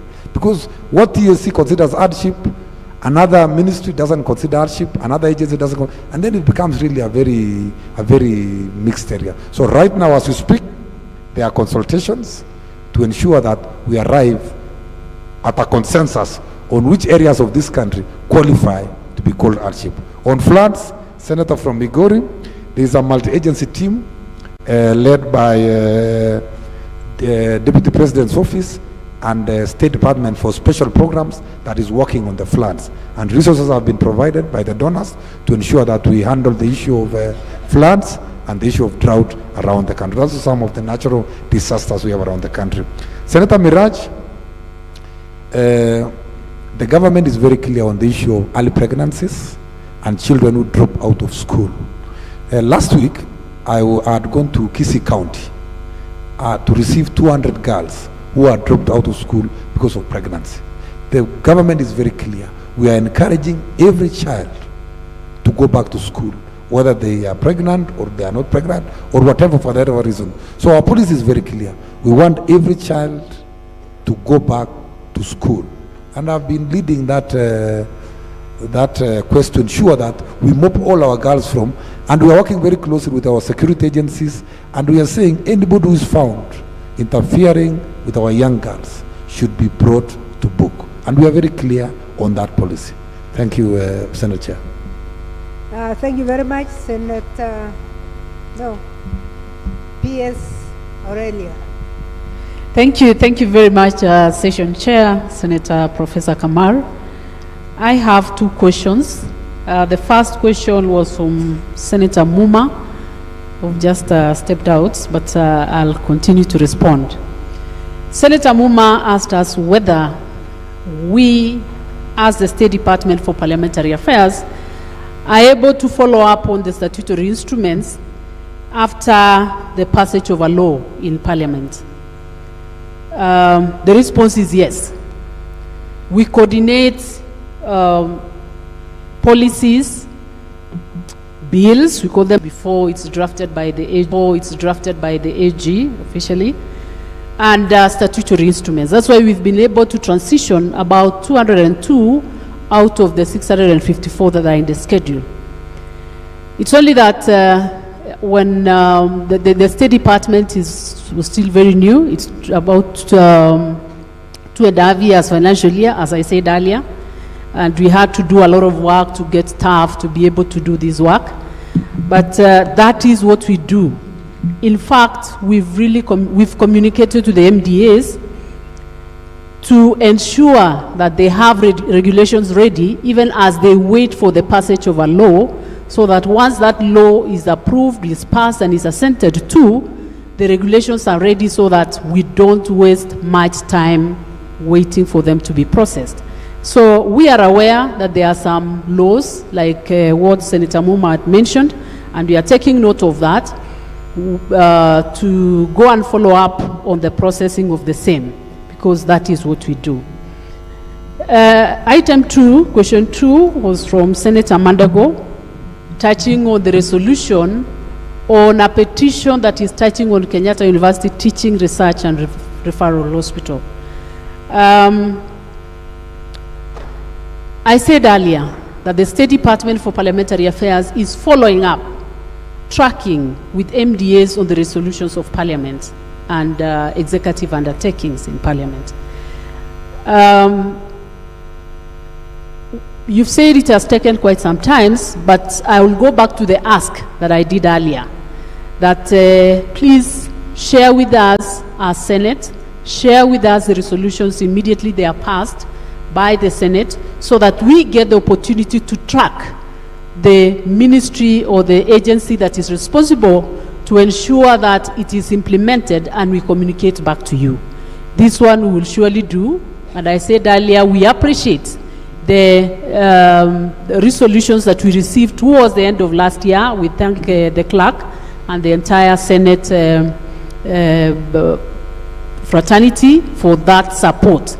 Once we have them, we surely promise that we shall coordinate the agencies involved, and we will be communicating to you on the status of their implementation. So Senator Mandago, we've picked that, and we will ensure that we track it and communicate back to Senate on the same. Thank you so much. Thank you. I want to beg the members that we still have a session. We have 2 or 3 governors still seated waiting for that session. Can we take the shortest time possible? Just go direct to the question. I'll start with Wakoli Wafula, and I'll come to Gituku, then I'll come to Thank you. Then I'll come. Yes, KICD will speak last. Thank you, Prof, for this opportunity. One, I want to ask our good peers that we have local schools that are closing down because we have big schools absorbing many grade 10 students, up to 10 streams. And during those times, you could go to look for space. They will tell you, we don't have any space in this school. But today, it seems like there is more grace for space. Are they pursuing quality education, or they are pursuing capitation, which will be shared among ministry officials and TSC and the management of the schools? Number 2, I don't know which institution will oversight and follow up on the schemes of service of ECDs and vocational training centers. Because where we sit now, they have no union, they have no one to fight for them. They are at the mercies of governors and the ministries of education. The job groups, the way they are located, it is in a sham. So who is going to ensure, either from the national government, that our good governor who is seated here does not employ because of benevolence or because of political expediency? Point taken. Thank you. Point taken. Point of information. No, not now. Thank you, Madam Chair. Just 2 quick ones to the PS. One, PS, it is estimated that we have 2 million special needs kids. Out of these, only 2% are in school or have formal education. What is your ministry doing to address this? And 2, yes, you paid 44 billion in capitation in January, but cumulatively there is 64 billion which is owed from 2018 to 2025. What are you doing with those historical debts? Thank you. Thank you. Eddie, who do you want to inform? Madam Chair, you remember we worked on a bill on early childhood education together with you that has just passed Senate, that is now in National Assembly, that is dealing with the scheme of service of teachers as well as looking at their remuneration to be able to make it to be at par, at least with their qualifications. So what I would perhaps urge the majority whip to do is to appeal to the National Assembly to fast track that bill, because we already passed that bill in the Senate. Thank you, Eddie, but governors will tell you they also have already something they are working on, and we found that in the field. Thank you, Senator Oyomo. Okay, thank you, Chair. Whip, I'm on the floor. Thank you, Chair. PS Rono, amongst the regulations you are going to follow up with, kindly follow with the Ministry of Mining, because royalties cannot be paid to communities and counties because the ministry has yet to prepare the regulations. Yet it is communities and counties that preserve and protect the natural resources. To the PS, the ministry promised that all schools should have JS, and that is the expectations of Kenyans. And yet there are schools who don't have. So learners have to walk long distances that compromise access to education.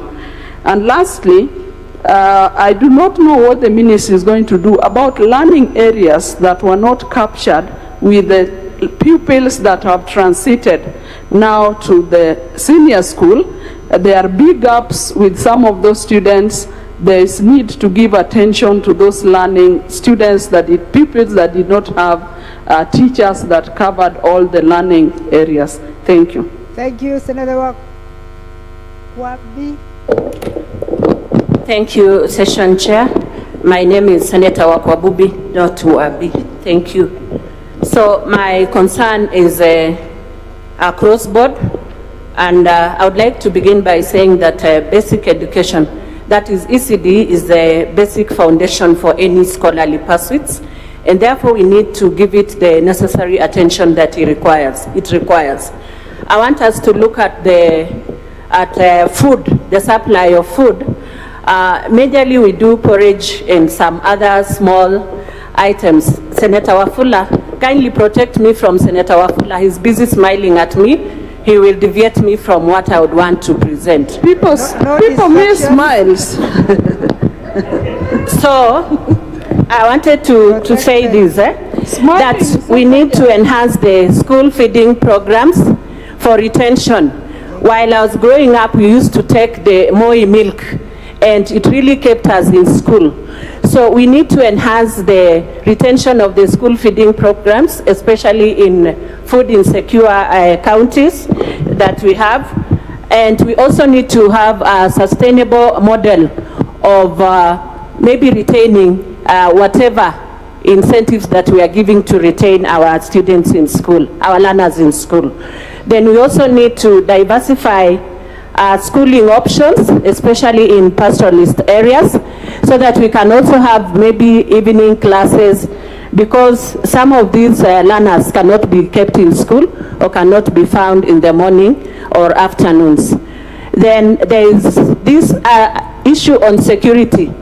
Nobody has talked about it, and I think it is a concern, because you find that most of the learners are abducted along the way while they are going to school, and therefore we need to encourage the department concerned that let us conceptualize the laws and enforce the laws, especially the Children Act 2022, Basic Education Act, the TVET Act, and the Universities Act.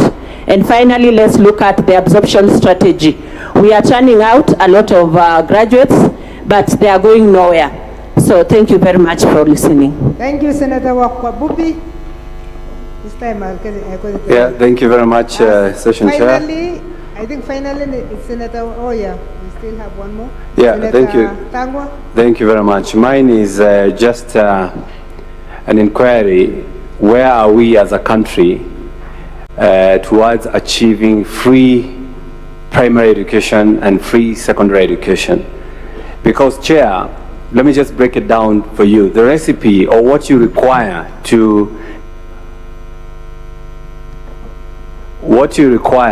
be a learned person, you need a teacher, you need the materials, which is the books, you need a classroom, and you need the pupil or the learner. Now, the learners are there for free. The classes are there because maybe they are built by CDF or they are being built by CDF. The teachers are already there. They are being paid by government. So the only cost that we have is probably textbooks or books. Why can't the government just do what they used to do before by printing these books for the students or providing it in PDF format? Because the government owns the curriculum, the government owns the syllabus, so the government can have already PDF books for the students, so that we don't use the money that the public coffers give to buy books from the private publishers.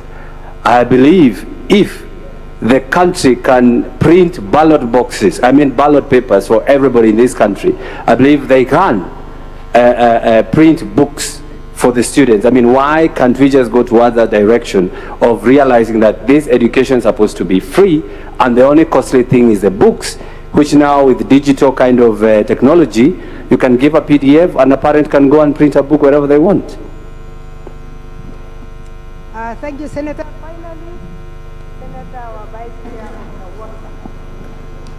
Thank you, Madam Professor. My question is to you, Honorable PS. To balance out the disparity in the teacher-to-student ratio, can we get a precise and clear reason as to why the JSS and interns have not been confirmed countrywide, and what exactly is the delay? Because these young people are going through a lot of frustration, yet they want to serve our country. Thank you. I invite the professor to come forward and answer on the books. And while I do that, there are two things that I thought we may have missed. PS has answered about, did not answer about students going to private universities, but I think he answered his way. Our way in Senate is that governors are actually sponsoring students to go to private universities. So it may not be yours, it might belong to the governor.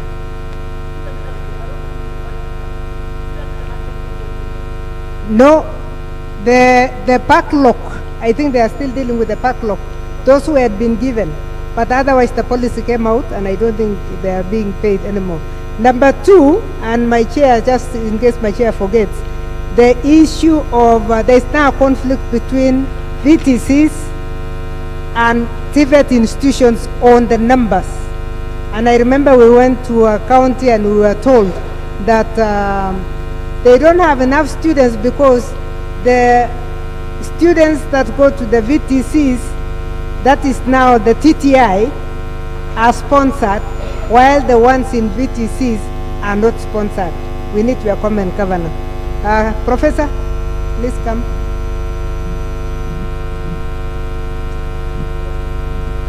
Thank you very much, my teacher, Professor Kamar.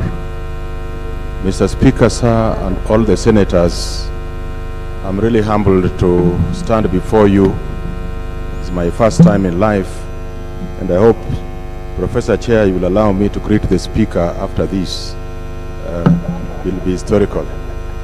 The question was on the matter that has been raised by the Auditor General on distribution of textbooks. There are three main issues that the Auditor General raised. One of them is oversupply, another one is undersupply, and the third one was supposedly supply of textbooks that are not relevant to schools. The answer to them lies on the data that the Auditor General relied on the numbers of learners in schools that were provided in NEMIS. Yet, when we distribute books to schools, we use actual numbers that are provided to us by the relevant directors at the ministry on the actual numbers of learners at school at that time. And my PS is on record even today saying that a verification exercise has been carried out which has discovered that there were discrepancies earlier on the numbers on NEMIS, and going forward we should be able to use actual numbers. And that is the clarification that we have given to the Office of the Auditor General. Thank you very much, Chair. Madam Chair, Just in 1 second, while Professor is still standing. So which one is the accurate figure? Is it the one the officers are submitting or the one from NEMIS? Because I thought the one from NEMIS is tied to a birth certificate, at least to give some accuracy. The one from the officers can be just a list of names, and you're not used to work in TSC. Thank you very much, my governor at Uasin Gishu.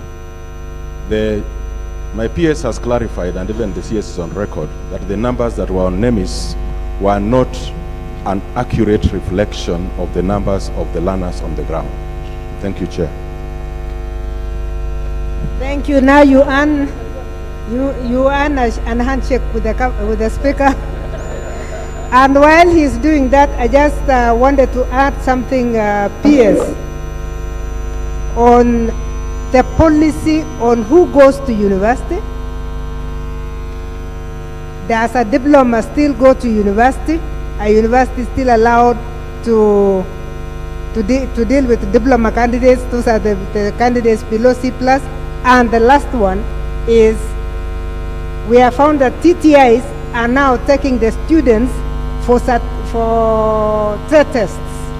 What is the policy? Who should be giving trade tests? Because this is where the confusion is. TTIs are taking trade tests apart from the diploma courses. I will ask each one of you to take 1 minute. I don't know how you will sort the 1 minute. So I go first? Yes. Thank you.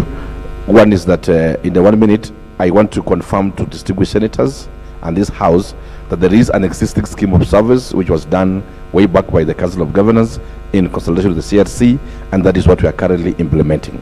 Number two, on the school feeding program, we are working on a policy with my committee and the Committee of Health to come up with a standardized feeding policy that guides the feeding of our children across the counties. On FITCs and TIFETs, I agree, Professor Kamar, on your sentiments. Ideally, FITCs are supposed to provide craft courses which goes for a period of around 6 months, and it should be done so that the TIFETs handle the higher specialized levels.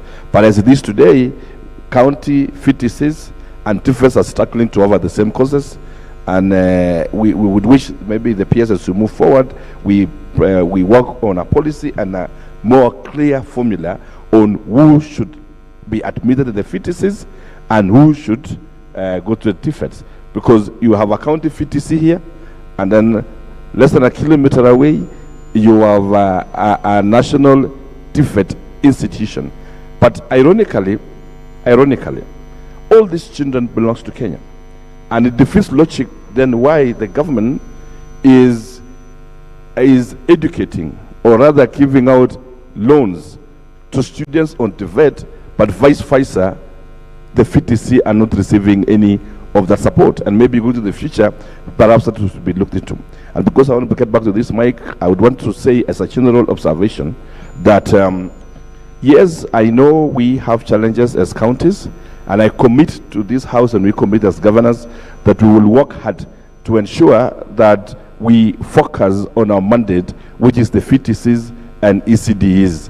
And lastly, distinguished senators and the peers, looking into the scope within our universities today, Professor Kamar will agree with me that one of the challenges we have even within our universities are arbitrary causes that the University Senate approves to create numbers in the universities. My proposal going to the future is that we go back to what it was before. When you could talk about University of Nairobi, it was known that this is what University of Nairobi is offering. Kenyatta University was known for the arts. Egerton University was known for this.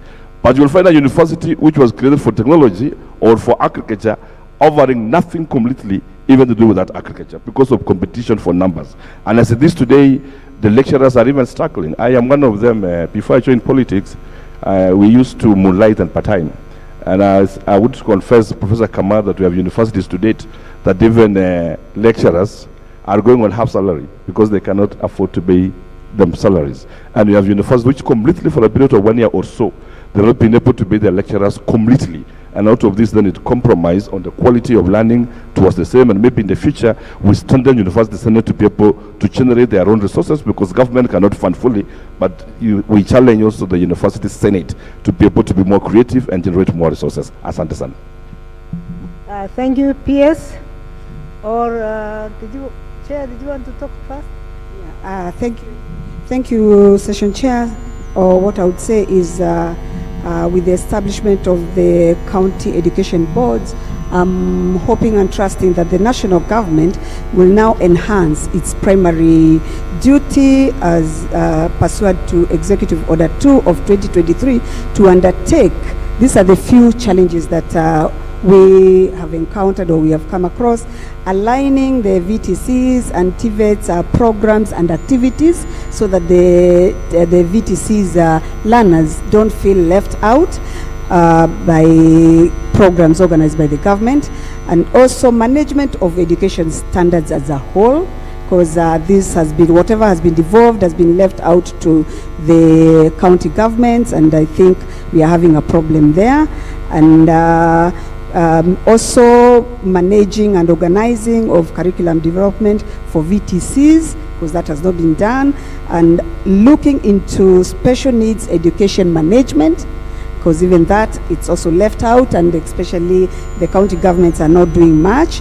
And also maybe, as it has been said by one of the senators, we need a constant school feeding program.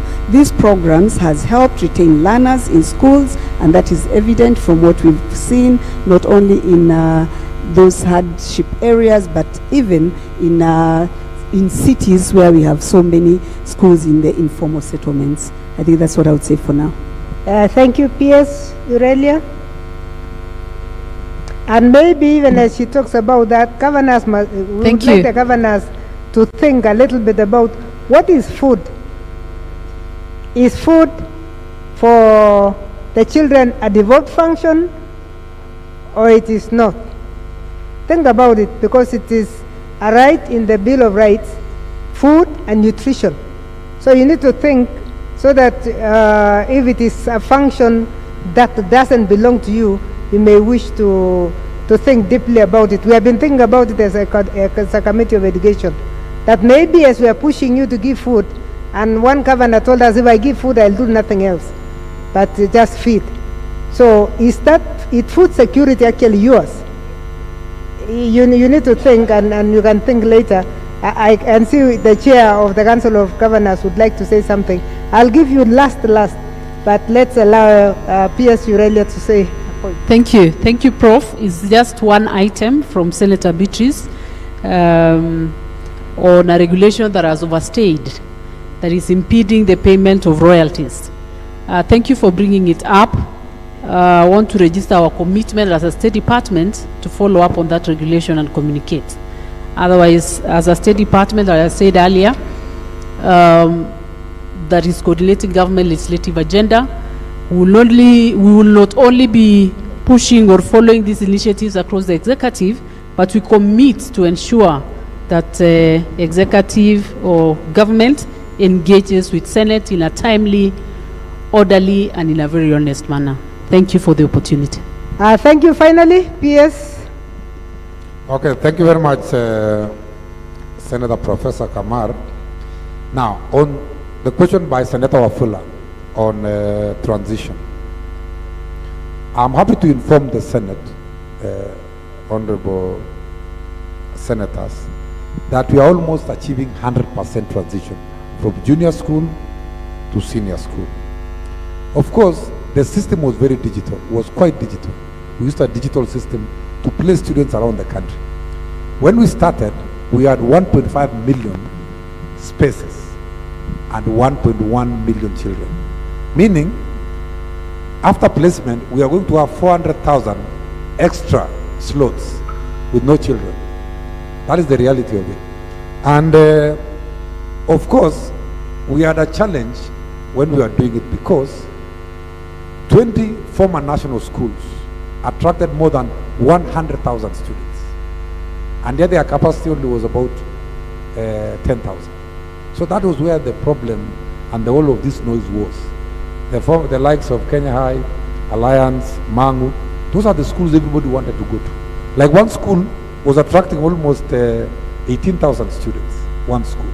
And that is where the noise was coming from. But overall, we have been able to transition most of the students. In our first placement, we were able to place the entire 1.1 billion.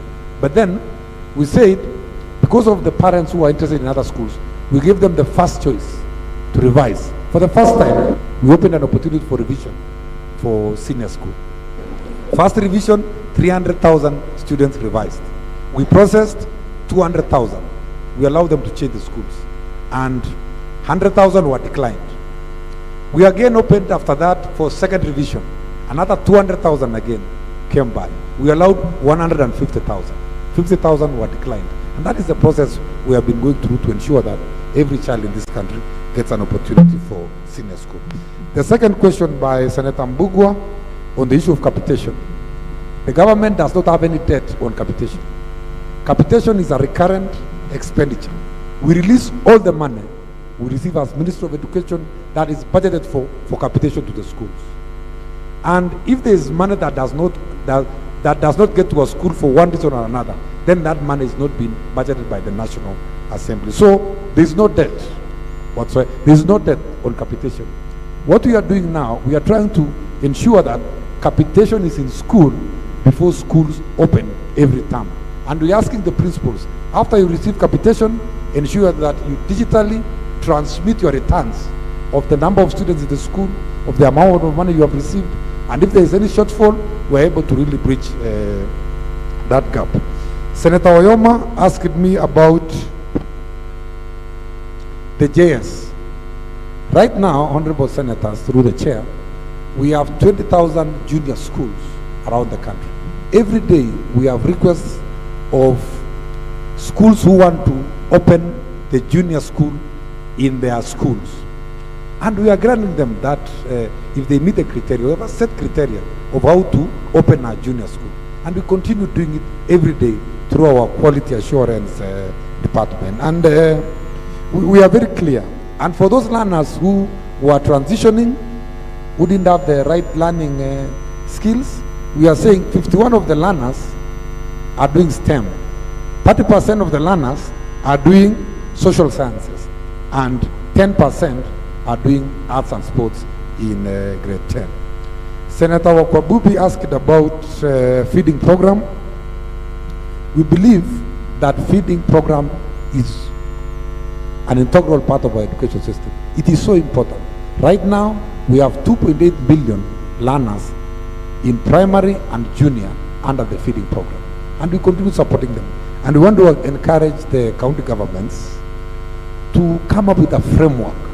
We work together, we come up with a framework so that we have all the learners right from ECD, primary to junior, getting into a feeding program, because that is what has encouraged more and more of our learners to be able to be retained in school. Senator Dagwa gave a comment and a proposal on why do we still need to print textbooks, why don't we go PDF. I think that's a brilliant suggestion, and we are keen. That's where we are now going with chemists. Right now we have a project working with Minister of ICT. We are rolling out 25,000 laptops in our schools, primary schools particularly, and smart boards. And that is where we are heading to now. We want to ensure that we leverage on technology to ensure that we reduce even the number of books, we reduce even the learning. One teacher can be able to teach now more students. That's the direction we are going. Senator Zena asked about JS.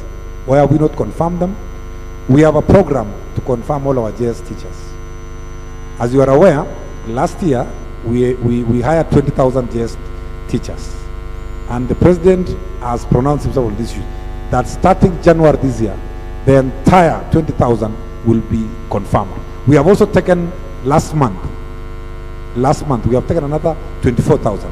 And we are taking them through internship for 2 years, and thereafter they will be automatically confirmed under permanent and pensionable. So that is a program that is ongoing, and because of budgetary constraints, we are staggering it so that we can so that the government can be able to meet and be able to accommodate everybody. Senate Chair, Senator Kamar asked about private universities. I think Governor Mutai should be able to answer why they are paying fees for students who are in private universities. Then that was your question.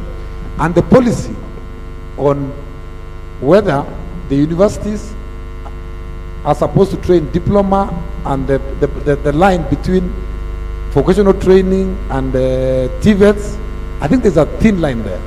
And we need to consult Mozilla to get clarity on which universities, which TVETs, which vocational training should train what, so that we reduce the overlaps and waste of government resources. Thank you, Honorable Chair. Thank you, members. Can an applause for this team, please? Chair of COG, I prefer that you answer your question alongside all the intergovernmental issues that are going to come, because the next session is yours. I want to thank this team most sincerely for the time they have given us and release them warmly.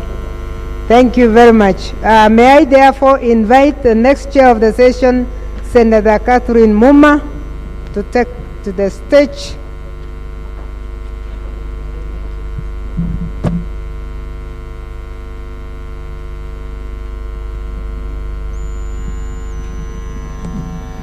Good evening, everyone. Sincere apologies to this particular panel.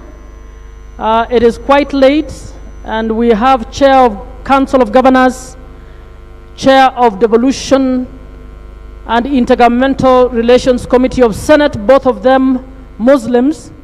So this is a tall order, having this session at this time. I'd like to invite all of them to come. We will try to move fast. I'd like to invite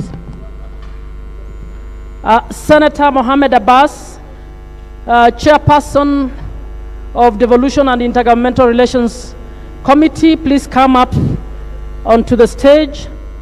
The Chairperson, Council of Governors, Honorable Ahmed Abdullahi, please come up. Mr. Michael Lenasalon, Principal Secretary, State Department for Devolution, please come up. And then we have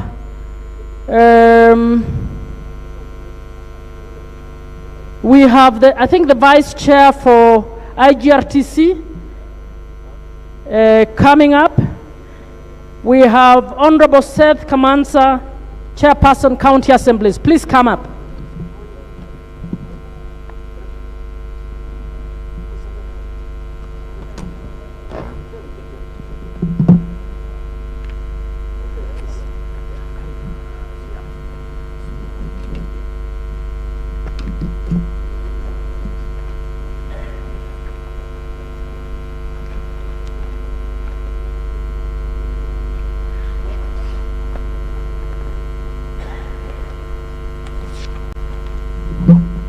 I'd like to ask colleagues to settle down. Let us give 100% support to this panel so that we can actually go through this quickly. To the panel, karibuni sana, and allow me to skip your bio. I know you are big men and women. I will not say so because I want us to move on. I will also not recite the good things that each of your officers have done. I will go straight to the questions so that we are able to move on this issue. To begin, as an introduction, the Fourth Senate has done a lot of things through the different committees and in the plenary to ensure that devolution works. A number of the things that I have done is to pass laws to strengthen devolved governance, is to carry out inquiries to find out a number of issues raised by Wananchi, is to try and engage with the stakeholders, including yourselves, IGRTC, the State Department, to try and see how we can strengthen intergovernmental relations, to also engage with county actors, county assemblies, to see how to strengthen oversight and devolution at the county level. Some of the things we have done is to inquire why we have stalling in some of the things that would implement devolution. For example, the Senate has gone round to try and investigate the amounts of stored projects in counties. Even as we are complaining we don't have funds, we have habits where the governor who comes after the one who was there decides to start afresh, and billions are actually being wasted in stored accounts. So this is a conversation to try and help us to see what can we do better in order to strengthen devolution. So my first question will go to the Chairperson of Council of Governors. Your Excellency,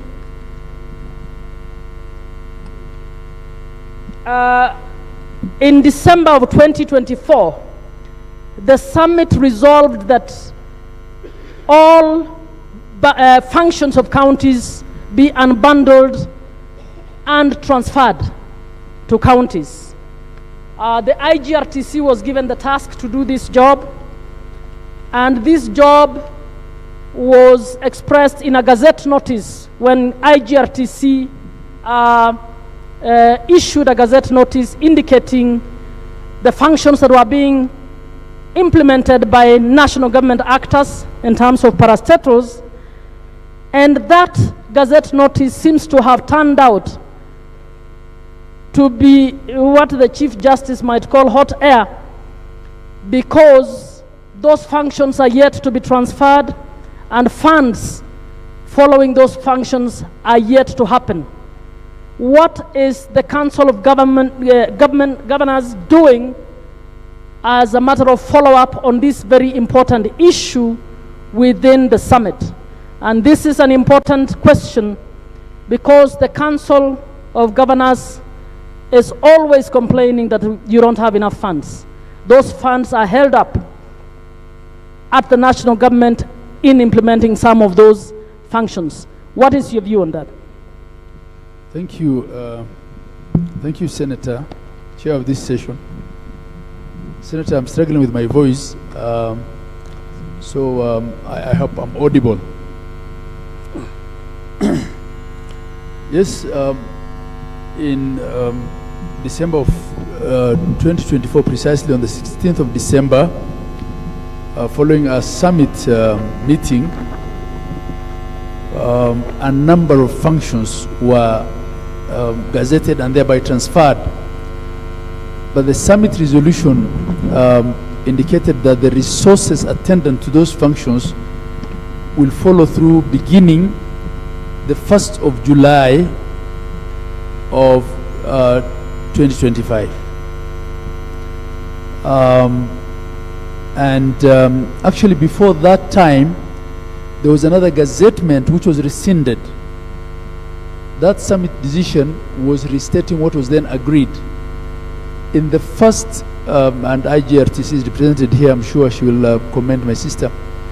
In the first Gazette notice, the amount of resources attached to the functions that were transferred was to the tune of 272 billion shillings in IGRTC's own unbundling.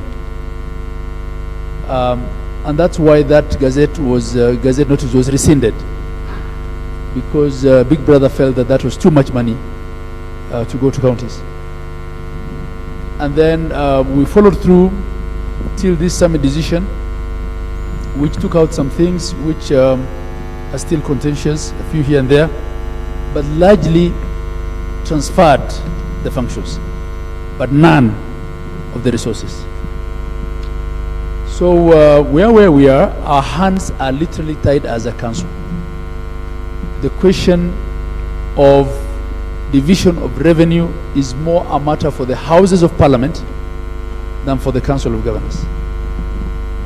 It's more a matter for CRA than the Council of Governors. We just make our case, beginning with CRA, and then we take it to IBEC. In IBEC, we always register a disagreement because we never get what we sought out to get based on the unbundled functions. Thereafter, it goes to the Senate. Senate takes a position. After Senate, you know the process. Usually it ends up in a disagreement. I was just listening to the PS who was here before in the last session, saying that his ministry got an increase of 300 billion shillings in 3 years.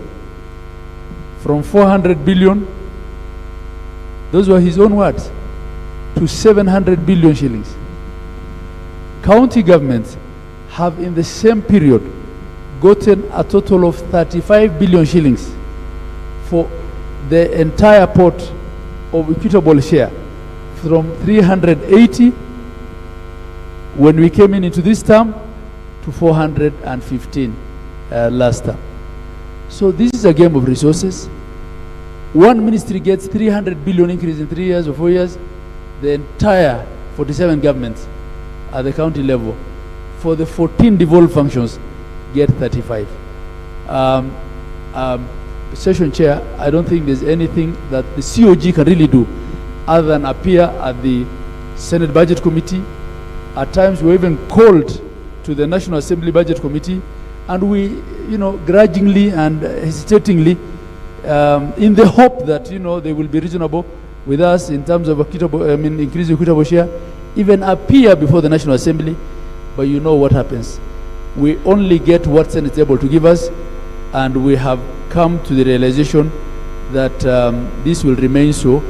I will wait to see what my brother Bitok will say when he becomes a governor, because I know he wanted to become a governor. Chair COG, is it your view that the functions or the role of IBEC and the Senate are completely redundant?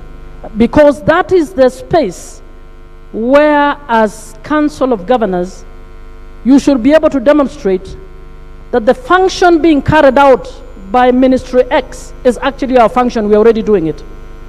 So to begin anywhere, the funds in this particular